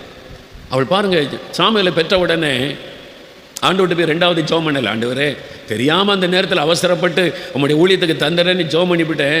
இப்போ எனக்கு ஆசையாக இருக்குது, என் பிள்ளையை நானே வளர்க்குறேனே, நல்ல அழகான ஒரு குழந்தை நல்லா இருக்குது, அதை நானே வளர்க்குறேனே, வீட்டில் வச்சு வளர்த்துக்கொள்கிறேனே. அப்படி அன்னாள் சொல்லவில்லை. பொருத்தனை பண்ணினால் நிறைவேற்றணும். அவள் உண்மையாயிருந்தாள். தன்னுடைய மகனை சொன்ன மாதிரி அவர் என் நிந்தையை மாற்றினார். நான் கேட்டுக்கொண்டபடி என் ஆண்டவர் என்னை ஆசீர்வதித்தார். நான் சொன்னபடி என் குழந்தையை நான் கர்த்தருக்கு கொடுக்கணும்னு சொல்லி பால் மறந்த உடனே தேவாலயத்துக்கு கொண்டு வந்து விட்டாள். எப்படி இருந்திருப்பான்? சின்ன குட்டி பையனாக கொண்டு வந்து விட்டுட்டார். தேவன் அதை பார்த்தார். அதனால் என்ன நடந்தது தெரியுமா? 1 சாமுவேல் 2ஆம் அதிகாரம் 21ஆம் வசனம் பாருங்க. தேவன் அன்னாளுக்கு 3 குமாரரையும் 2 குமாரத்திகளையும் அதன் பிறகு கொடுத்து ஆசீர்வதித்தார். அவர் கேட்டது ஒரு குழந்தை. ஆண்டவர் இன்னும் 3 குமாரரையும் 2 குமாரத்திகளையும் ஆண்டவர் கொடுத்து ஆண்டவர் ஆசீர்வதித்து விட்டார். காரணம், அவள் பொருத்தனை பண்ணினதில் உண்மையாக இருந்தாள். நீங்க பொருத்தனை பண்ணி ஜெபம் பண்ணுங்க. என்ன பொருத்தனை பண்றது? இப்போ குழந்தையெல்லாம் கொண்டு போய் அந்த காலத்தில் தேவாலயத்தில் விட்டாங்க. இப்போ ஏன் குழந்தை பண்ணி எங்கே விடுறது? ஆண்டவர் சொல்லார், எங்கேயும் விட வேண்டாம், நீ தான் வளர்க்கணும். நீங்கள் 2 பேர் தான் உங்கள் குழந்தைய வளர்க்கணும். அப்போ என்ன பொருத்தனை பண்ணுறது? ஒரு ஊழியத்தை காணி கொடுத்துடலாமா? அதை செஞ்சிடலாமா? இதை செஞ்சிடலாமா? நீங்கள் என்ன வேணாலும் பொருத்தனை பண்ணலாம். ஆனால் ஆண்டவரை சந்தோஷப்படுத்துகிற பொருத்தனை என்ன தெரியுமா? ஆண்டவரை, நீர் கொடுக்குற அந்த குழந்தைய உமக்காக நாங்கள் வளர்ப்போம், உமக்கு பிரியமானபடி வளர்ப்போம், நீர் விரும்புகிறபடி வளர்ப்போம், உமக்கு சாட்சியாக வளர்ப்போம் அப்படின்னு பொருத்தனை பண்ணுங்க. ஆண்டவர் கட்டாயம் உங்களை ஆசீர்வதிச்சிருவார். எனக்கு பிரியமானபடி, எங்களுக்கு பிரியமானபடி அல்ல, நீர் விரும்புகிறபடி எங்களுடைய குழந்தையை நாங்கள் வளர்ப்போம். ஆண்டவரே, உம்முடைய குழந்தையாகவே நாங்கள் வளர்ப்போம். அதுக்காக குழந்தைகளை எல்லாம் மொழி நேரம் ஒழித்து கொடுக்கணும் அவசியம் இல்லை. ஆண்டவர் உங்களுடைய பேசினா நீங்கள் கொடுக்கலாம். மற்றபடி டாக்டர் ஆகலாம், என்ஜினியர் ஆகலாம், சயின்டிஸ்ட் ஆகலாம், ஒரு ஐடி கம்பெனி என்ஜினியர் ஆகலாம், ஒரு பிஸ்னஸ் மேன் ஆகலாம், பிஸ்னஸ் உமன் ஆகலாம். உங்களுடைய குழந்தை குறித்து தேவன் என்ன திட்டம் வச்சிருக்கிறாரோ அதை நிறைவேறினா போதும். ஆனால் அதில் தேவ சித்த நிறைவே. டாக்டர் ஆகி சாட்சியாக இருக்கணும், என்ஜினியர் ஆகி இயேசுவை மகிமைப்படுத்தணும். அவங்க என்னவாய் மாறுகிறார்கள் அதில் இயேசுக்கு சாட்சியாக இருக்கணும். அப்படி நாங்கள் வளர்ப்போம். உமக்காக இந்த குழந்தையை வளர்ப்போம், உமக்கு பிரியமானபடி வளர்ப்போம். எங்கள் இஷ்டப்படி வளர்க்க மாட்டோம். நீர் விரும்புகிற ட்ரெஸ்ஸை தான் எங்கள் பிள்ளைக்கு வாங்கி கொடுப்போம். நீர் விரும்புகிறதை பிள்ளைகளுக்கு கற்றுக் கொடுப்போம். நீர் விரும்புகிற மாதிரி எங்களுடைய குழந்தையை நாங்கள் வளர்க்குறோம், உமக்கு சாட்சியாக வளர்க்குறோன்னு சொல்லி ஒரு பொருத்தனை பண்ணுங்க, ஆண்டவர் தந்துடுவார். ஏன்னா அவருக்காக தானே வளர்க்க போகிறீங்க, அவருக்கு சாட்சியாக தானே வளர்க்க. படிக்க வச்சாலும், அந்த பிள்ளைகளுக்கு உணவு கொடுத்தாலும், உடை கொடுத்தாலும் இயேசுக்காக. அந்த சிந்தையோட, அந்த அர்ப்பணிப்போட பொருத்தனை பண்ணிக்கொள்ளுங்க. கர்த்தர் அப்படியே ஆசீர்வதிப்பார். பிள்ளைகளை ஜாக்கிரதையாக வளர்க்க ஒப்பு கொடுத்தா போதும், அப்படியே ஆசீர்வதிப்பார். நான் அமெரிக்கா போயிருந்த போது நிறைய பெற்றோர் சொல்கிறது, இங்கே பிள்ளைகளை வளர்க்குறது கஷ்டம் பிரதர், இங்கே பிள்ளைகளை வளர்க்குறது கஷ்டம். டீனேஜ் வந்துட்டா சிலர் பிள்ளைகளை அமெரிக்காவில் அந்த கலாச்சாரம் பாதிக்குதுன்னு சொல்லி பிள்ளைகளுக்கு டீனேஜ் வரும்போது இந்தியாவுக்கு வந்துடுறாங்க. அப்படி வந்த பல குடும்பங்கள் எனக்கு தெரியும். பிள்ளைகளை இங்கே நம்ம பாதுகாப்பாக வளர்க்க முடியாது, அங்கே கலாச்சாரமே வேறு, பிள்ளைகள் கெட்டு போயிடும், அதனால இந்தியாவுக்கு நாங்கள் வந்துட்டோன்னு வந்தவங்க அநேகர் இருக்கிறாங்க. ஆனால் பிள்ளைகளுடைய அந்த பரிசுத்தம், பிள்ளைகள் ஆண்டவருக்கு பிரியமாக இருக்கிறதுல கவனமாக இருக்கிறாங்க. அதே சமயத்தில் அமெரிக்காவில் இருந்து கொண்டே அந்த கலாச்சார சூழ்நிலையிலையும் பிள்ளைகளை ஆண்டவருக்கு சாட்சியாய் வளர்த்து ஆளாக்கின குடும்பத்தை நான் பார்த்துருக்கிறேன். இங்கே பிறந்து வளர்ந்த குழந்தைகளை கூட ஒரு இந்திய கலாச்சாரத்தோடு கூட அவருடைய உடையில், அவருடைய பேச்சில், அவருடைய அலங்காரங்களில் இந்திய கலாச்சாரத்தோட அழகாய் ஒரு ஒழுங்கோடு கூட வளர்க்கப்பட்ட பிள்ளைகளையும் நான் பார்த்திருக்கிறேன். அப்போ பேரண்ட்ஸ் தான் முக்கிய காரணம், பெற்றோர் தான் முக்கிய காரணம். உங்களுடைய அர்ப்பணிப்பு, நீர் கொடுக்கிற குழந்தைய உமக்காக நாங்கள் வளர்ப்போம்.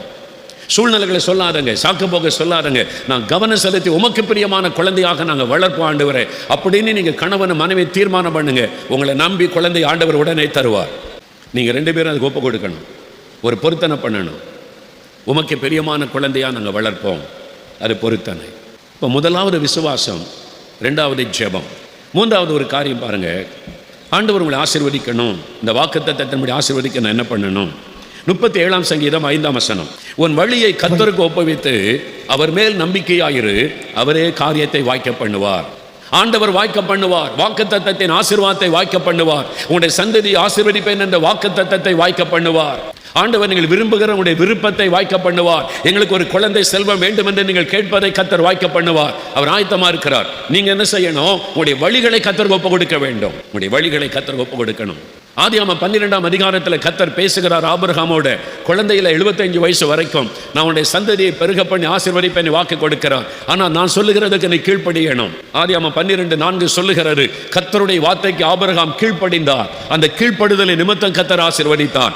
ஆதியாகமம் 22ஆம் அதிகாரம் 18ஆம் வசனத்தில், நீ என் சொல்லுக்கு கீழ்ப்படிந்தபடியால் உனக்குள் உன்னுடைய சந்ததிக்குள் இந்த உலகம் ஆசீர்வதிக்கப்படும் வாக்குத்தத்தம் உறுதி பண்ணப்படுகிறது.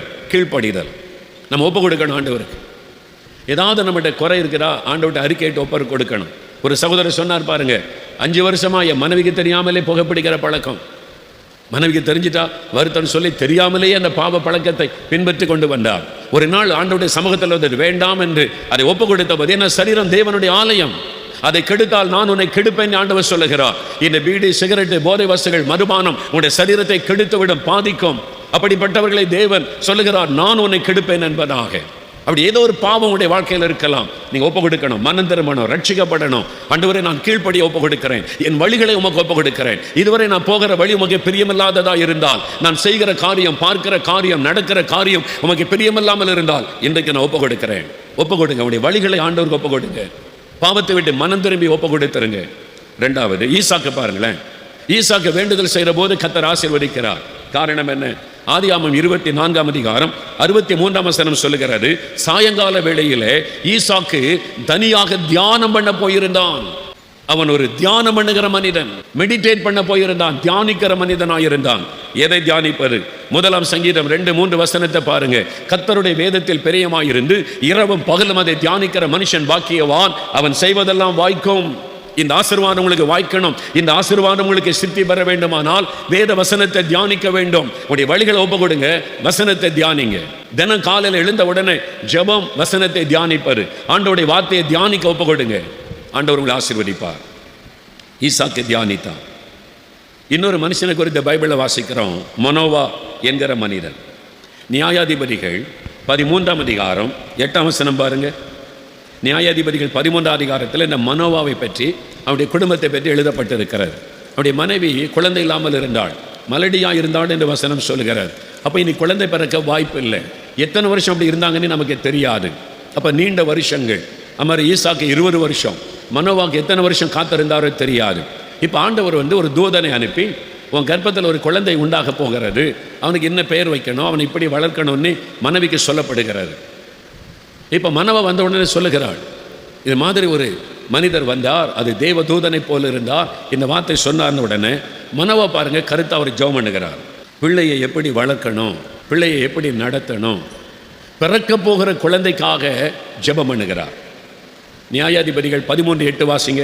அப்பொழுது மனோவா கர்த்தரை நோக்கி விண்ணப்பம் பண்ணி, என் ஆண்டவரே, நீர் அனுப்பின தேவனுடைய மனுஷன் மறுபடியும் ஒரு விசை எங்களிடத்தில் வந்து பிறக்க போகிற பிள்ளைக்காக நாங்கள் செய்ய வேண்டியதை எங்களுக்கு கற்பிப்பீராக என்று வேண்டிக் கொண்டான். பிறக்க போகிற பிள்ளைக்காக நாங்கள் செய்ய வேண்டியது என்ன என்பதை எங்களுக்கு கற்பியும்.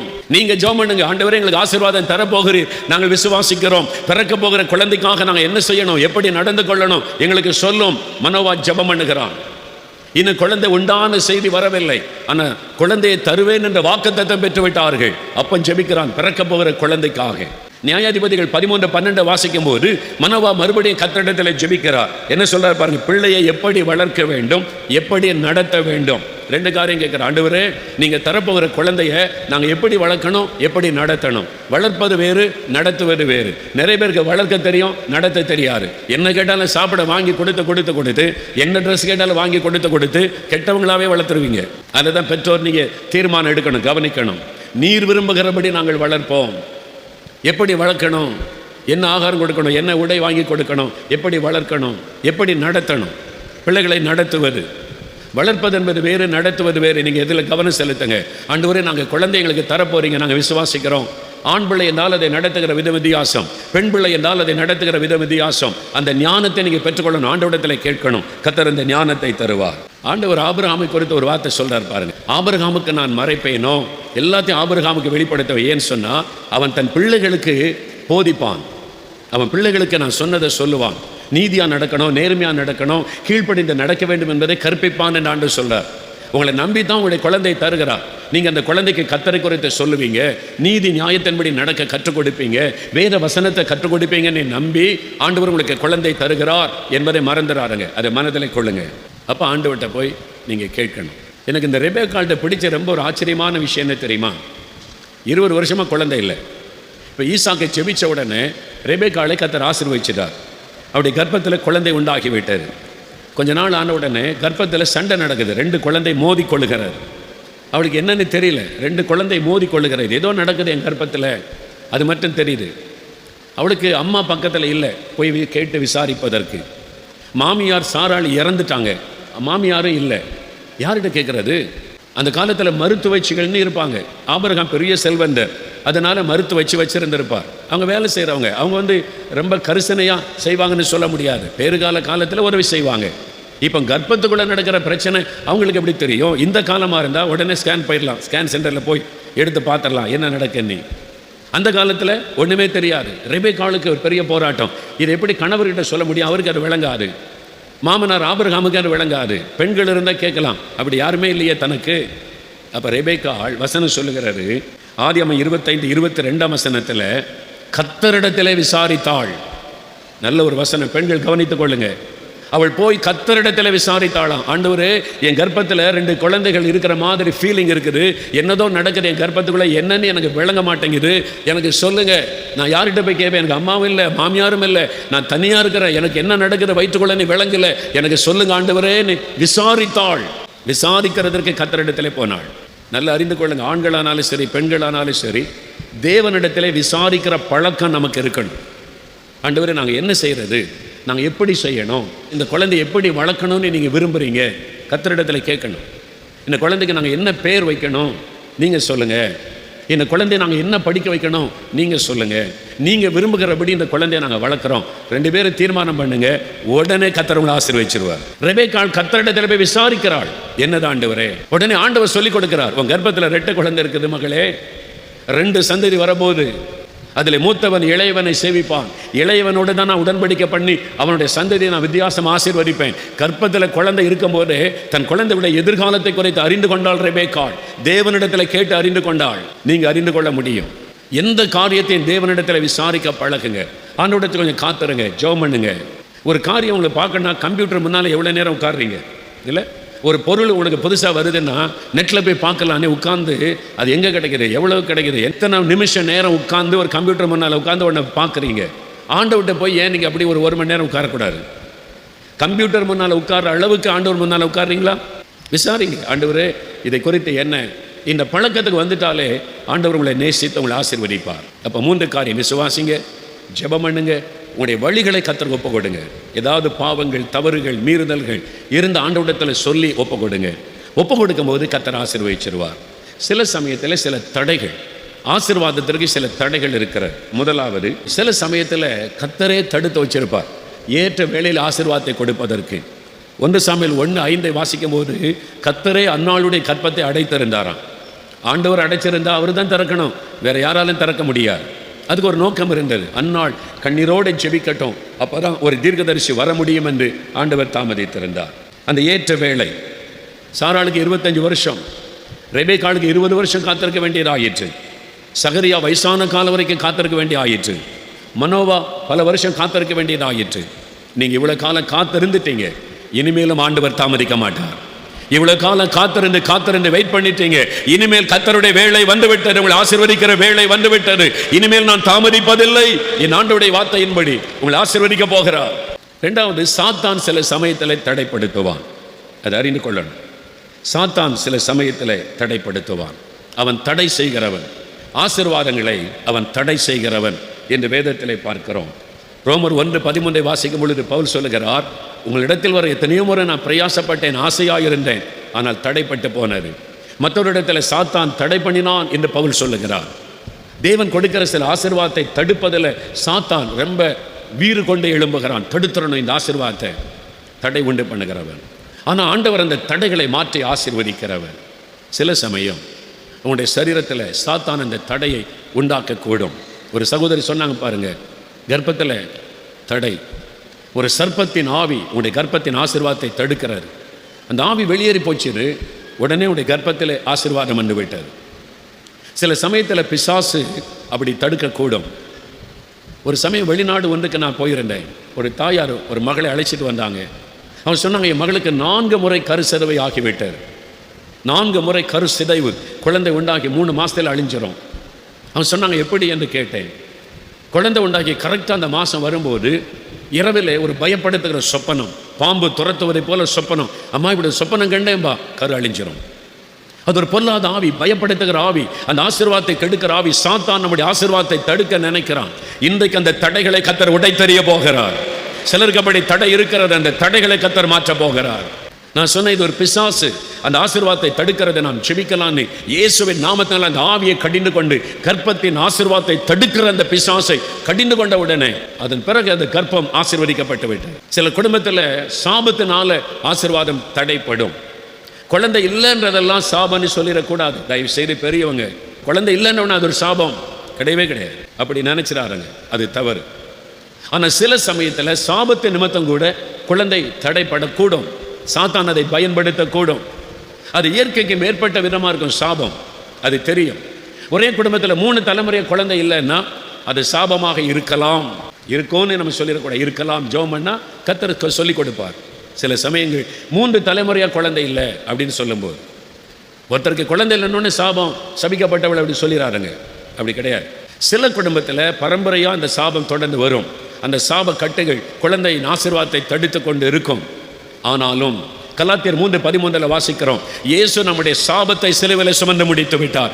எந்த சாபமாக இருந்தாலும் இந்த கட்டுகளை அறுத்து சாபத்தை ஆசீர்வாதமாய் மாற்றுகிற தேவன் அவர். ஒருவேளை நீங்கள் சாபத்தின் நிமித்தமாய் உங்களுடைய வாழ்க்கையில் இந்த ஆசீர்வாதம் தடைப்பட்டு போயிருக்கலாம், அதையும் மாற்றுவதற்கு இயேசு வல்லமை உள்ளவர். கலாத்தியர் 3:13 சிலுவையில் சாபமானார். அதனால சாபம் உங்களுடைய ஆசீர்வாதத்தை தடுக்க முடியாது. கர்த்தர் அதை ஆசீர்வாதமாய் மாற்ற முடியும். விசுவாசிங்க, சோர்ந்து போகாதுங்க. யாரோ சொன்னாங்க, யாரோ இப்படி பேசுகிறாங்க, இது ஒரு சாபம் குடும்பத்தில் அப்படி இப்படி மற்றவங்க சொல்கிறாங்கன்னு சொல்லி சோர்ந்து போகாதுங்க. எதையும் பாவம், சாபம், சாத்தான் கொண்டு வருகிற தடைகள் எதையும் உடைத்தறிய இயேசு வல்லமை உள்ளவராயிருக்கிறார். அதை விசுவாசிங்க. அதனால் சோர்ந்து போகாமல் நம்ம கருத்தான் ஜெபிக்கணும். சிலருக்கு தொடர்ச்சியாக கருச்சிதைவு, மிஸ்கரேஜ் வந்துக்கிட்டே இருக்கும். யோவான் 10:10 இயேசு சொல்லுகிறார், திருடனாகிய பிசாசு அவன் திருடவும் கொல்லவும் அழிக்கவும் வருகிறான், கர்ப்பத்தின் ஆசீர்வாதத்தை அழித்து விடுவான். அவன் தான் இந்த கருச்சிதைவை உண்டாக்குகிறவன். தேவன் ஆசீர்வதிக்கிறார், அதை அழிக்கிற ஒரு காரியத்தை பிசாசு செய்கிறான். அவன் அழிவை உண்டாக்குகிறவன். யோவான் 10:10 இயேசு சொல்லுகிறார். அதனால தான் நம்ம ஜெபிக்கும் போது உம்முடைய பாதுகாப்புக்குள்ளே இந்த கர்ப்பத்தை ஒப்பு கொடுக்கிறோம். கர்ப்பத்தில் இருக்கிற குழந்தைய உம்முடைய ரத்தத்தின் பாதுகாப்புக்குள் ஒப்பு கொடுக்கிறோம். சாத்தான் அதை தொடக்கூடாது, எந்த பாதிப்பும் குழந்தையில வரக்கூடாது. நீங்கள் இயேசுவின் ரத்தத்துக்குள்ள ஒப்பு கொடுத்து ஜெபிக்க ஜெபிக்க ஜெபிக்க ஜெபிக்க கர்த்தருடைய பாதுகாப்பு அந்த குழந்தையின் மேலே இருக்கும். அது ஆசீர்வாதமாய் வளரும். சாத்தான் அதை தொட முடியாது. உங்கள் ஜெபத்தில் தான் அதை பாதுகாக்க முடியும். இயேசுவின் ரத்தத்துக்குள்ள ஒப்பு கொடுத்து ஜெபிக்க ஜெபிக்க கர்த்தருடைய பாதுகாப்பு அந்த குழந்தையின் மேலே இருக்கும். அதுக்கு தான் நீங்கள் ஜெபிக்கணும். தாயும் தகப்பனை ஜெபிக்கணும், கணவன் மனைவியும் ஜெபிக்கணும். குழந்தை உண்டாவதற்கு ஜெபித்தால் போதாது, அந்த குழந்தை பாதுகாக்கப்படவும் சுக பிரசவத்துக்காகவும் ஜெபிக்கணும். வேத வசனத்தில் வாக்குத்தத்தம் இருக்கிறது, பெற பண்ணுகிறவராகிய நான் பெற செய்யாமல் இருப்பேனோ, பிரசவிக்க பண்ணுகிற நான் பிரசவத்தை தடுப்பேனோ. ஏசாயா 66:9 சொல்லப்படுகிறது. அதற்கு கூட வாக்குத்தத்தத்தை ஆண்டவர் தந்திருக்கிறார். அந்த வாக்குத்தத்தத்தை சொல்லி சொல்லி சொல்லி ஜெபம் பண்ணுங்க. கர்த்தர் ஆசீர்வாதமான அழகான ஆரோக்கியமான குழந்தைகளை கர்த்தர் உங்களுக்கு அருளி ஆசீர்வதிப்பார். ஏன் தெரியுமா? அதற்காகவும் அவர் சிலுவைக்கு போனார். இந்த ஆசீர்வாதத்தை உங்களுக்கு கொடுப்பதற்காகவும் இயேசு சிலுவையிலே மரிக்க தன்னை ஒப்பு கொடுத்தார். நம்முடைய பாவங்களை மன்னிப்பதற்கு மாத்திரம் அல்ல, நம்முடைய வியாதிகளை மாற்றுவதற்கு மாத்திரம் அல்ல, நம்முடைய துக்கத்தை மாற்ற, நம்முடைய நிந்தைகளை மாற்ற, நம்முடைய அவமானங்களை மாற்ற, நமக்கு தடைப்பட்டிருக்கிற ஆசீர்வாதங்களை கொடுப்பதற்காக கூட அவர் சிலுவையிலே தன்னை பலியாய் கொடுத்தார். உங்களுக்கு ஒரு குழந்தை செல்வத்தை கொடுக்கணும், சாபத்தை ஆசீர்வாதமா மாற்றணும், உங்களுடைய சந்ததியை பெருக பண்ண வேண்டும், அந்த ஆசீர்வாதத்தை உங்களுக்கு கொடுப்பதற்காகவும் இயேசு சிலுவையிலே ரத்தம் சிந்தி மரிக்க தன்னை ஒப்பு கொடுத்தார். அந்த சிலுவையின் அருகிலே போங்க, எங்களை ஆசீர்வதிங்க ஆண்டவரே, எங்களுக்காக சிலுவையிலே மரிச்சீங்களே, அந்த ஆசீர்வாதம் உண்டாகட்டும் கேளுங்க, கட்டாயம் ஆசீர்வதிப்பார். நாம் ஜெபிக்க முடிய எழுந்து இருப்போம். ஆண்டவர் உங்களுக்கு வாக்கு கொடுத்து விட்டார். நான் உன்னை ஆசீர்வதித்து உன் சந்ததியை பெருக பண்ணுவேன். I will multiply your generation. உன் சந்ததியை நான் பெருக பண்ணுவேன். ஆண்டவர் சொல்லுகிறார், என் மகனே, என் மகளே, உன் சந்ததியை நான் பெருக பண்ணுவேன். நான் உன்னை ஆசீர்வதிப்பேன். இன்று உங்களை ஆசீர்வதிக்கிற நாள், உன்னுடைய சந்ததியை பெருக பண்ணுகிற நாள். சோசியல் மீடியாவில் பார்த்து கொண்டிருக்கிற நீங்களும் டிவிக்கு முன்னால், அதுக்கு முன்னால் முழங்கால் படியிடுங்க, முழங்கால் படியிடுங்க. கணவன் மனைவி இருந்தால் சேர்ந்து முழங்கால் படியிட்டு எங்கள் கூட சேர்ந்து நீங்களும் ஜெபம் பண்ணுங்க. ஆண்டவரே, எங்களையும் நீங்கள் ஆசீர்வதிக்கணும், இன்றைக்கு ஆசீர்வதிக்கணும், எங்கள் சந்ததியை பெருக பண்ணணும், எங்களுக்காக சிலுவையிலே மரித்தீரே என்னை ஜெபிக்கணும். உங்களுக்காக வாக்குத்தத்தம் கொடுத்து இந்த வாக்குத்தத்தத்தின் ஆசீர்வாதத்தை உங்களுக்கு நிறைவேற்றுவதற்காக சிலுவையிலே தன்னை பலியாய் கொடுத்திருக்கிறார். ஆண்டவரே, எனக்காக என் சந்ததியை பெருக பண்ண, எனக்கு இந்த ஆசீர்வாதத்தை கொடுக்க, இந்த நன்மையை எனக்கு கொடுக்க, எங்களுக்கு கொடுக்கத்தான் நீ சிலுவையில் ரத்தம் சிந்தி மரித்தீர். நான் இதை விசுவாசிக்கிறேன்னு சொல்லுங்க. வாக்குத்தத்தத்தை விசுவாசிங்க. ஆண்டவரே, நீர் எங்களை ஆசீர்வதிக்கிறீர். இன்று முதல் எங்களுக்கு கற்பத்தின் ஆசீர்வாதத்தை நீ தருகிறீர். நாங்கள் அதை விசுவாசிக்கிறோம். உம்முடைய வாக்குத்தத்தத்தை நானும் என் மனைவியும் விசுவாசிக்கிறோம், நானும் என் கணவரும் விசுவாசிக்கிறோம். அந்த விசுவாசத்தை அறிக்கையிடணும். அது ஆண்டவரை சந்தோஷப்படுத்தும். நாங்கள் விசுவாசிக்கிறோம், எங்கள் சந்ததி ஆண்டவர் பெருக பண்ணுவார். அப்படி விசுவாசிக்கிறவங்க வலதுகரம் உயர்த்துங்க, கண்களை மூடுங்க. ஆண்டவரே, தகப்பனே, உம்முடைய வாக்குத்தத்தத்தை நாங்கள் விசுவாசிக்கிறோம். நான் விசுவாசிக்கிறேன், நானும் என் மனைவியும் விசுவாசிக்கிறோம், நானும் என் கணவரும் விசுவாசிக்கிறோம். வாக்குத்தத்தத்தை விசுவாசிக்கிறோம். நீர் எங்களை ஆசீர்வதிக்க போகிறீர், சந்ததியை பெருக பண்ண போகிறீர். இந்த வாக்குத்தத்தம் எனக்குரியது, எங்களுக்குரியது, எங்கள் குடும்பத்துக்குரியது. நீர் வாக்கு கொடுத்தபடி எங்களை சந்ததியை பெருக பண்ண போகிறீர். நாங்கள் விசுவாசிக்கிறோம் ஆண்டவரே, நாங்கள் விசுவாசிக்கிறோம். நான் விசுவாசிக்கிறேன். நீர் இந்த வாக்குத்தத்தம் எங்களுக்குரியது. சந்ததியை பெருக பண்ண போகிறதற்காய் ஸ்தோத்திரம், சந்ததியை பெருக பண்ண போகிறதற்காய் ஸ்தோத்திரம். இயேசுவே ஸ்தோத்திரம். ஓகே, ரெண்டாவது, இந்த ஆசீர்வாதத்தை பெற்றுக்கொள்ள ஏதாவது தடை இருக்குமானால், ஏதாவது ஒரு பாவம் இருக்குமானால், ஆண்டவர் ஏதாவது உங்களுக்கு உணர்த்தி இருந்தால், ஏதாவது கெட்ட பழக்கங்கள், உங்களுடைய சரீரத்தை பாதிக்கிற பழக்கங்கள், அது புகைப்பிடிக்கிற பழக்கமாக இருக்கலாம், போதை வஸ்துகளாக இருக்கலாம், அல்லது மதுபான பழக்கமாக இருக்கலாம். உங்களுடைய சரீரம் தேவனுடைய ஆலயம். உங்களுடைய சரீரத்தை ஆசீர்வதித்து தான் உங்களுடைய சந்ததியை ஆண்டவர் பெருக பண்ண முடியும். அதனால் உங்களுடைய சரீரம் பரிசுத்தமாக இருக்கணும், உங்களுடைய சரீரம் பரிசுத்தமாக இருக்கணும். ஏதாவது ஒரு பாவம், ஆண்டவரே, என்கிட்ட இந்த பாவம் இருக்குது, இந்த பாவம் எனக்கு வேண்டாம், இந்த பாவத்தை நான் விட்டு விடுகிறேன். மதுபான பழக்கம், போதை வஸ்துகள், இந்த மாதிரி ஒரு தவறான பழக்கம், என் சரீரத்தை பாதிக்கிற பழக்கம், இது எனக்கு வேண்டாம், என்னை ஒப்பு கொடுக்கிறேன், என் ஆண்டவர்கிட்ட ஒப்பு கொடுக்கணும். ஒருவேளை உங்களுடைய குணங்கள், கோபம், எரிச்சல், வைராக்கியம், பகைகள், இந்த மாதிரி ஒரு பழக்கம் இருக்குது. கணவரோட ஒரு மனம் இல்லை, ஒரு குடும்பத்தில் ஒரு மனம் இல்லாமல் சண்டை, அது மாதிரி ஒரு எரிச்சல், இதெல்லாம் எனக்குள்ள இருக்குது. இது வேண்டாம் ஆண்டவரே, என் பாவத்தை மன்னிச்சிருங்க. இனி என் கணவரோட நான் அன்பாக இருப்பேன், என் மனைவியோட நான் அன்பாக இருப்பேன். இந்த மாதிரி எரிச்சல், கோபம், சண்டை வேண்டாம், என்னை ஒப்பு கொடுக்கிறேன் அப்படின்னு சொல்கிறவங்க அப்படி ஒப்பு கொடுக்கணும். அப்படியே கண்களை மூடுங்க, ஒரு நிமிடம் ஜெபம் பண்ணுங்க. இயேசுவே, என் பாவத்தை மன்னிச்சிருங்க, உங்கள் ரத்தத்தினால என்னை கழுவுங்க, என் பாவ குணத்தை மன்னிச்சிருங்க. இனிமேல் இந்த பாவம் வேண்டாம் ஆண்டவரே, இந்த பாவ பழக்கம் வேண்டாம் ஆண்டவரே, என்னால் விட முடியல, எனக்கு உதவி செய்யுங்க, என் பாவத்தை மன்னிச்சிருங்க, உங்க ரத்தத்தினால என்னை கழுவுங்க, உங்க வல்லமையினால் எனக்கு விடுதலை தாங்க. இனிமேல் இந்த பாவம் எனக்கு வேண்டாம், இந்த பாவ பழக்கம் எனக்கு வேண்டாம், இந்த பாவ குணம் எனக்கு வேண்டாம். இனி என் கணவரோட நான் அன்பா இருப்பேன், கீழ்ப்படிதலோடு இருப்பேன், என் மனைவியை நான் நேசிப்பேன், என் மனைவியை திட்ட மாட்டேன், என் மனைவியை நான் கை நீட்ட மாட்டேன், என் மனைவியை நான் கோபப்பட மாட்டேன். ஆண்டவரே, என்னை மன்னிச்சிருங்க, என்னை மன்னிச்சிருங்க ஆண்டவரே. என் பாவத்தை அறிக்கையிடுகிறேன், என் குறையை அறிக்கையிடுகிறேன். இயேசு கிறிஸ்துவின் ரத்தம் சகல பாவங்களை நீக்கி சுத்திகரிக்கும். இயேசுவே, என் உள்ளத்துல வாங்கப்பா. இதுவரை நீர் இல்லாமல் வாழ்ந்து விட்டேன், என் உள்ளத்துல வாங்க, எங்க குடும்பத்துல நீங்க வாங்க, எங்க வீட்டுக்குள்ள நீங்க வாங்க ஆண்டவரே, எங்க கூட நீங்க இருங்கப்பா. இயேசுவே நீங்க எங்களுக்கு வேணும், எங்க வீட்டுக்குள்ள நீங்க வரணும், எங்க வாழ்க்கையில நீங்க வரணும், என் உள்ளத்துக்குள்ள வாங்க. இயேசுவே யார் யார் உடைந்த உள்ளத்தோடு ஜெபிக்கிறாங்களோ உம்முடைய பிள்ளைகளுடைய உள்ளத்துல நீங்க வரணும், அந்த வீட்டுக்குள்ள நீங்க வரணும். எல்லா பாவங்களும் ஒழியணும், எல்லா பாவ கட்டுகளும் அறுக்கப்படணும் ஆண்டவரே. ஒரு பரிசுத்தம் உண்டாகணும், வீட்டுக்குள்ள ஒரு அன்பு உண்டாகணும், ஒரு ஐக்கியம் உண்டாகணும். இனி கோபம் எரிச்சல் ஒண்ணு வீட்டுக்குள்ள இருக்கக்கூடாது, சண்டைகள் இருக்கக்கூடாது, முறுமுறுப்புகள் இருக்கக்கூடாது, அந்த பிரிவினைகள் இருக்கக்கூடாது. அவைகளை கொண்டு வருகிற பொல்லாத பிசாசை இயேசுவின் நாமத்தில் கடிந்து கொள்ளுகிறேன். பாவத்தை கொண்டு வருகிற பொல்லாத ஆவியை இயேசுவின் நாமத்தில் கடிந்து கொள்ளுகிறேன். அவைகள் வெளியேறட்டும், அவைகள் இயேசு கிறிஸ்துவின் நாமத்தில் வெளியேறட்டும். அந்த பாவத்தை கொண்டு வருகிற ஆவிகள் எங்கள் குடும்பத்தை விட்டு, குடும்ப வாழ்க்கையை விட்டு வெளியேறட்டும். இயேசுவின் இரத்தத்துக்கு ஒப்பு கொடுக்கிறோம், எங்களை இயேசுவின் இரத்தத்துக்கு ஒப்பு கொடுக்கிறோம். என்னை, என் கணவரை, என் மனைவியை, எங்கள் குடும்பத்தை இயேசுவின் இரத்தத்துக்கு ஒப்பு கொடுக்கிறோம். ஆமென், அல்லேலூயா. சிலருடைய வாழ்க்கையில சாபத்தின் கட்டு தொடருகிறது. ஒரு சிலருடைய வாழ்க்கையில உங்களுக்கே அது தெரியுது, 3 தலைமுறையா குழந்தை இல்லை, 3 தலைமுறையா பாதிச்சிருக்குது. அந்த சாபம் தான் நம்முடைய வாழ்க்கையில குழந்தை இல்லாமல் இருக்குது. யாரையும் குறை சொல்லாருங்க, மனைவி தான் காரணம், புருஷன் தான் காரணம், மனைவி குடும்பம் தான், புருஷன் குடும்பம் தான், அதெல்லாம் பேசாருங்க. எதுவாக இருந்தாலும் மாற்ற இயேசு வல்லமை உள்ளவர். அதனால ஒரு சாபம் எங்கள் சந்ததியில் 3 தலைமுறையாக குழந்தை இல்லை, அந்த நிந்த அவமானம் எங்கள் வீட்டில் யாருக்குமே குழந்தை இல்லை, என் சகோதரன் சகோதரி இது மாதிரி நாங்கள் எல்லாருமே கஷ்டப்படுகிறோம். அது சாபத்தின் விளைவாக இருக்கலாம். யாரையும் குற்றப்படுத்தாம ஆண்டவரே இந்த சாப கட்டிலிருந்து இயேசுவின் ரத்தத்தினால் எங்கள் குடும்பத்துக்கு விடுதலை, நீங்க ஜெபிச்ச போது ஆண்டவர் விடுதலை தந்து விடுவார். இந்த மாதிரி சாப கிரியை எங்க வீட்டில் இருக்கிறதை நான் உணர்கிறேன். இந்த மாதிரி சாபத்தினால 3 தலைமுறையா குழந்தை இல்லை, எங்க குடும்பத்தில் யாருக்குமே குழந்தை இல்லை, எல்லாருமே கஷ்டப்படுகிறோம். அந்த மாதிரி உள்ளவங்க மட்டும் வலது கரம் உயர்த்துங்க. தகப்பனே, கரம் உயர்த்தி நிற்கிற இந்த சகோதர சகோதரிகளுக்காக, இந்த குடும்பத்திற்காக நான் ஜெபிக்கிறேன் அப்பா. ஆண்டவரே, சாபத்தின் நிமித்தமாய் ஆசீர்வாதம் தடைப்பட்டு போனதினால மனவேதனையோடு வந்திருக்கிற பிள்ளைகளை நீர் பாரும். சந்ததி சந்ததியாக தொடர்ந்து வரக்கூடிய சாப கட்டுகள் இயேசு கிறிஸ்துவின் நாமத்தில் அறுக்கப்படுவதாக. சிலுவையிலே நீர் சாபம் ஆனீரே, சிலுவையிலே சாபத்தை சுமந்தீரே, இப்பொழுது இயேசு கிறிஸ்துவின் நாமத்தினால் அந்த சாப கட்டுகள் அறுக்கப்பட்டு போவதாக, அந்த சாபத்தினுடைய வல்லமைகள் முறிக்கப்பட்டு போவதாக. இயேசுவின் இரத்தத்தை இந்த குடும்பத்தின் மேலே தெளிக்கிறேன், இயேசுவின் இரத்தத்தை அவர்கள் மேலே தெளிக்கிறேன். இயேசுவின் இரத்தத்தின் வல்லமையினால் சாபங்கள் அழியட்டும் என்று நான் ஜெபிக்கிறேன். சாப கிரியைகள் அழியட்டும், தடைகள் விலகட்டும், ஆசீர்வாதம் உண்டாகட்டும். என் கர்ப்பப்பையில் பிரச்சனை கட்டி இருக்குதுன்றாங்க, சிஸ்டர் இருக்குதுன்னு சொல்றாங்க, ஒரு குழாய் அடைக்கப்பட்டு போச்சுன்னு சொல்றாங்க. இந்த மாதிரி பிரச்சனை இருக்குன்னு டாக்டர் சொல்லியிருந்தா நீங்க அங்கே கை வைத்துக் கொள்ளுங்க. இப்போ ஆண்டவருடைய வல்லமை தொட போகிறார், அந்த கட்டிகள் மறைய போகிறார், அந்த கட்டி விலக போகிறாரு, அடைப்புகள் மாற போகிறாரு, ஒரு புதிய வல்லமை உங்களுக்குள் வர போகிறாரு.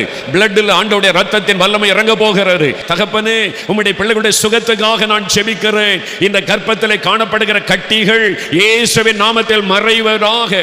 கட்டிகள் மறையட்டும் இயேசுவின் நாமத்தில். கேன்சர் கட்டிகள் மறையட்டும் இயேசுவின் நாமத்தில். சிஸ்டுகள் மறையட்டும் இயேசுவின் நாமத்தில். இயேசுவின் நாமத்தில் அடைப்புகள் மாறுவதாக, அடைப்புகள் நீங்குவதாக. இயேசுவின் நாமத்தில் அடைப்புகள் நீங்குவதாக. கர்ப்பப்பையிலே உம்முடைய வல்லமை இறங்குவதாக. கட்டிகள் மறைவதாக. இயேசுவின் நாமத்தில் சுகம் உண்டாகட்டும். இயேசுவின் நாமத்தில் கட்டிகள் மறையட்டும். இயேசுவின் நாமத்தில் வீக்கங்கள் மாறட்டும். இயேசுவின் நாமத்தில் குழாயில் உள்ள அடைப்புகள் மாறட்டும். இயேசுவின் நாமத்தில் அடைப்புகள் மாறட்டும். திறக்கப்படட்டும் கர்ப்பப்பை இயேசுவின் நாமத்தில். திறக்கப்படட்டும் இயேசுவின் நாமத்தில். பொல்லாத சாத்தானே, ஒருவர் மீது உனக்கு அதிகாரம் இல்லை, ஒரு கர்ப்பப்பையை தொடவும் உனக்கு அதிகாரம் இல்லை. இயேசுவின் நாமத்தில் சுகம். ஆண்டவரே, அப்படி ஒவ்வொரு சகோதரர்களை தொடும், ஒவ்வொரு கணவன்மாரை தொடும். அவருடைய இரத்தத்துக்குள் உம்முடைய வல்லமை இறங்குவதாக.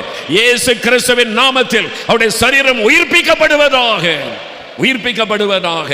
100 வயதில் ஆபிரகாமுடைய சரீரத்தை உயிர்ப்பித்த தேவனை, இயேசு கிறிஸ்துவின் நாமத்தில் அவருடைய சரீரம் உயிர்ப்பிக்கப்படட்டும்.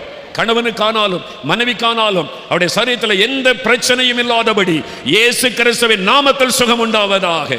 கர்ப்பத்தின் ஆசீர்வாதத்தை தடுக்கிற ஆவிகள் விலகு, விலகு இயேசுவின் நாமத்தில். விலகி போ, வெளியேறி போ இயேசுவின் நாமத்தில். பொல்லாத ஆவியே, ஆசீர்வாதத்தை தடுக்கிற பொல்லாத சாத்தானே, விலகி போ இயேசுவின் நாமத்தில். விலகி போ இயேசுவின் நாமத்தில். இந்த சரீரத்தை விட்டு உன் கையை எடு இயேசுவின் நாமத்தில். குடும்ப ஆசீர்வாதத்தை தடுக்கிற பிசாசு, குடும்ப வாழ்க்கையை கெடுக்கிற பிசாசு, குடும்ப ஆசீர்வாதத்தை கெடுக்கிற சாத்தானே, கர்ப்பத்தின் ஆசீர்வாதத்தை கெடுக்கிற பிசாசு, வெளியேறி போ இயேசுவின் நாமத்தில். உன்னை கடிந்து கொள்கிறேன் இயேசுவின் நாமத்தில். வெளியேறு இயேசுவின் நாமத்தில். Get out you devil. போ பிசாசே. மந்திர வல்லமைகள் எரியட்டும், பிசாசின் கிரியைகள் எரியட்டும், ஆசீர்வாதத்தை தடுக்கிற ஆவிகள் அழியட்டும் இயேசுவின் நாமத்தில். தகப்பனே, பாரத்தோடு வந்திருக்கிற இந்த பிள்ளைகளுக்காக கண்ணீரோடு உடைய முகத்தை பார்க்கிறப்பா. உடைந்த உள்ளத்தோடு வந்திருக்கிறாங்க. சிலர் நிந்தைக்கு நடுவில் வந்திருக்கிறாங்க, அவமானத்துக்கு நடுவில் வந்திருக்கிறாங்க. ஆண்டவர் ஆசீர்வதிக்காட்டா நாங்கள் செத்து தான் போகணும், ஆண்டவர் ஆசீர்வதிக்காட்டா நாங்கள் சாகத்தான் வேணும் அப்படிலாம் மன உடைஞ்சு வந்திருக்கிறாங்கப்பா. நான் கண்ணீரோடு அவளுக்காக ஜெபிக்கிற ஆண்டவரே, ஆபிரகாமின் தேவனே, ஈசாக்கின் தேவனே, யாக்கோபின் தேவனே, வாக்குத்தத்தங்களின் தேவனே, நான் உன்னை ஆசீர்வதித்து உன் சந்ததியை பெருக பண்ணுவேன் என்று சொன்ன தேவனே, சந்ததியை பெருக பண்ணுவேன் என்று வாக்கு கொடுத்த தேவனே, இந்த பிள்ளைகளை ஆசீர்வதிங்கப்பா. கணவன் மனைவி ஆசீர்வதிங்கப்பா. இயேசுவின் நாமத்தில் ஆசீர்வாதம் உண்டாவதாக, தடைகள் எல்லாம் மாறுவதாக, வாக்குத்தத்தத்தின் ஆசீர்வாதம் உண்டாவதாக. ஆபிரகாமை ஆசீர்வதித்தீரே, ஈசாக்கு ரெபெக்காளை ஆசீர்வதித்தீரே, அன்னாளை கடாட்சித்தீரே. ஒவ்வொருவரை தொடுங்க ஆண்டவரே, இயேசுவின் நாமத்தில் ஆசீர்வதிங்கப்பா. ஆண்டவரை தொடுங்க, தொடுங்க, ஆசீர்வதிங்க. தடைகள் எல்லாம் மாறட்டும், வாக்குத்தத்தம் நிறைவேறட்டும், கண்ணீர் துடைக்கப்படட்டும், நிந்தைகள் மாறட்டும், நிந்தைகள் நீங்கட்டும், வெட்கத்திற்கு பதிலாக இரண்டத்தனியான பலன் வரட்டும். ஆண்டவரே, ஆசீர்வாதத்தை இழந்து வந்திருக்கிறாங்களே, கருசரவை உண்டாகிவிட்டது, குழந்தை மரித்து விட்டது, இழந்து போன ஆசீர்வாதத்தை திரும்ப தாங்க ஆண்டவரே. இந்த பிள்ளைகளுக்கு கொடுங்க ஆண்டவரே. பிதாவை ஆசீர்வதிங்கப்பா. இழந்து போன ஆசீர்வாதத்தை திரும்ப தாங்க ஆண்டவரே. யார் யார் கண்ணீரோட ஆண்டவரே கற்பத்தின் ஆசீர்வாதத்தை தாங்கன்னு ஜெபிக்கிறாங்களோ, சந்ததியின் ஆசீர்வாதம் உண்டாகட்டும் இயேசு கிறிஸ்துவின் நாமத்தினாலே, இயேசு கிறிஸ்துவின் நாமத்தினாலே, இயேசு கிறிஸ்துவின் நாமத்தினாலே இந்த ஆசீர்வாதம் உண்டாவதாக, உண்டாவதாக. ஒவ்வொரு ஆசீர்வதிங்க. தன் மகளுக்காக ஜெபிக்கிறாங்கப்பா, தன் மருமகளுக்காக ஜெபிக்கிறாங்கப்பா, தனக்கு பிரியமானவர்களுக்காக ஜெபிக்கிறாங்க. அவங்களுக்கு எல்லாம் அற்புதம் செய்யுங்கப்பா, அவங்களுக்கு எல்லாம் அற்புதம் செய்யுங்க ஆண்டவரே. ஐயா, சோசியல் மீடியாவில் பார்த்து கொண்டு எங்கோ இருந்து இயேசுவே எங்களையும் ஆசீர்வதிங்க நம்முடைய பிள்ளைகள் கதறுகிறார்களே, அந்த ஜெபத்திற்கு பதில் கொடுப்பீராக, ஆசீர்வதிப்பீராக ஆண்டவரே. நீ ஆசீர்வதிப்பீராக, ஒவ்வொருவரையும் ஆசீர்வதிங்க ஆண்டவரே. ஆண்டவரே, அடுத்த வருஷம் இந்த பிள்ளைகள் குழந்தைகளோடு வந்து உம்மை மகிமைப்படுத்தணும். நீங்க தொட்டு விட்டதற்காய் ஸ்தோத்திரம், ஆசீர்வதித்து விட்டதற்காய் ஸ்தோத்திரம். பெற்றுக்கொண்டோம் என்று விசுவாசிக்கிறோம். எல்லாம் சொல்லுங்க, நான் பெற்றுக்கொண்ட ஆண்டவரே, ஆசீர்வாதத்தை பெற்றுக்கொண்டோம், நாங்கள் பெற்றுக்கொண்டோம். இயேசு கிறிஸ்துவின் நாமத்தில் இந்த ஆசீர்வாதத்தை பெற்றுக்கொண்டோம். இயேசுவின் நாமத்தில் ஜெபிக்கிறோம் பிதாவே, ஆமென்.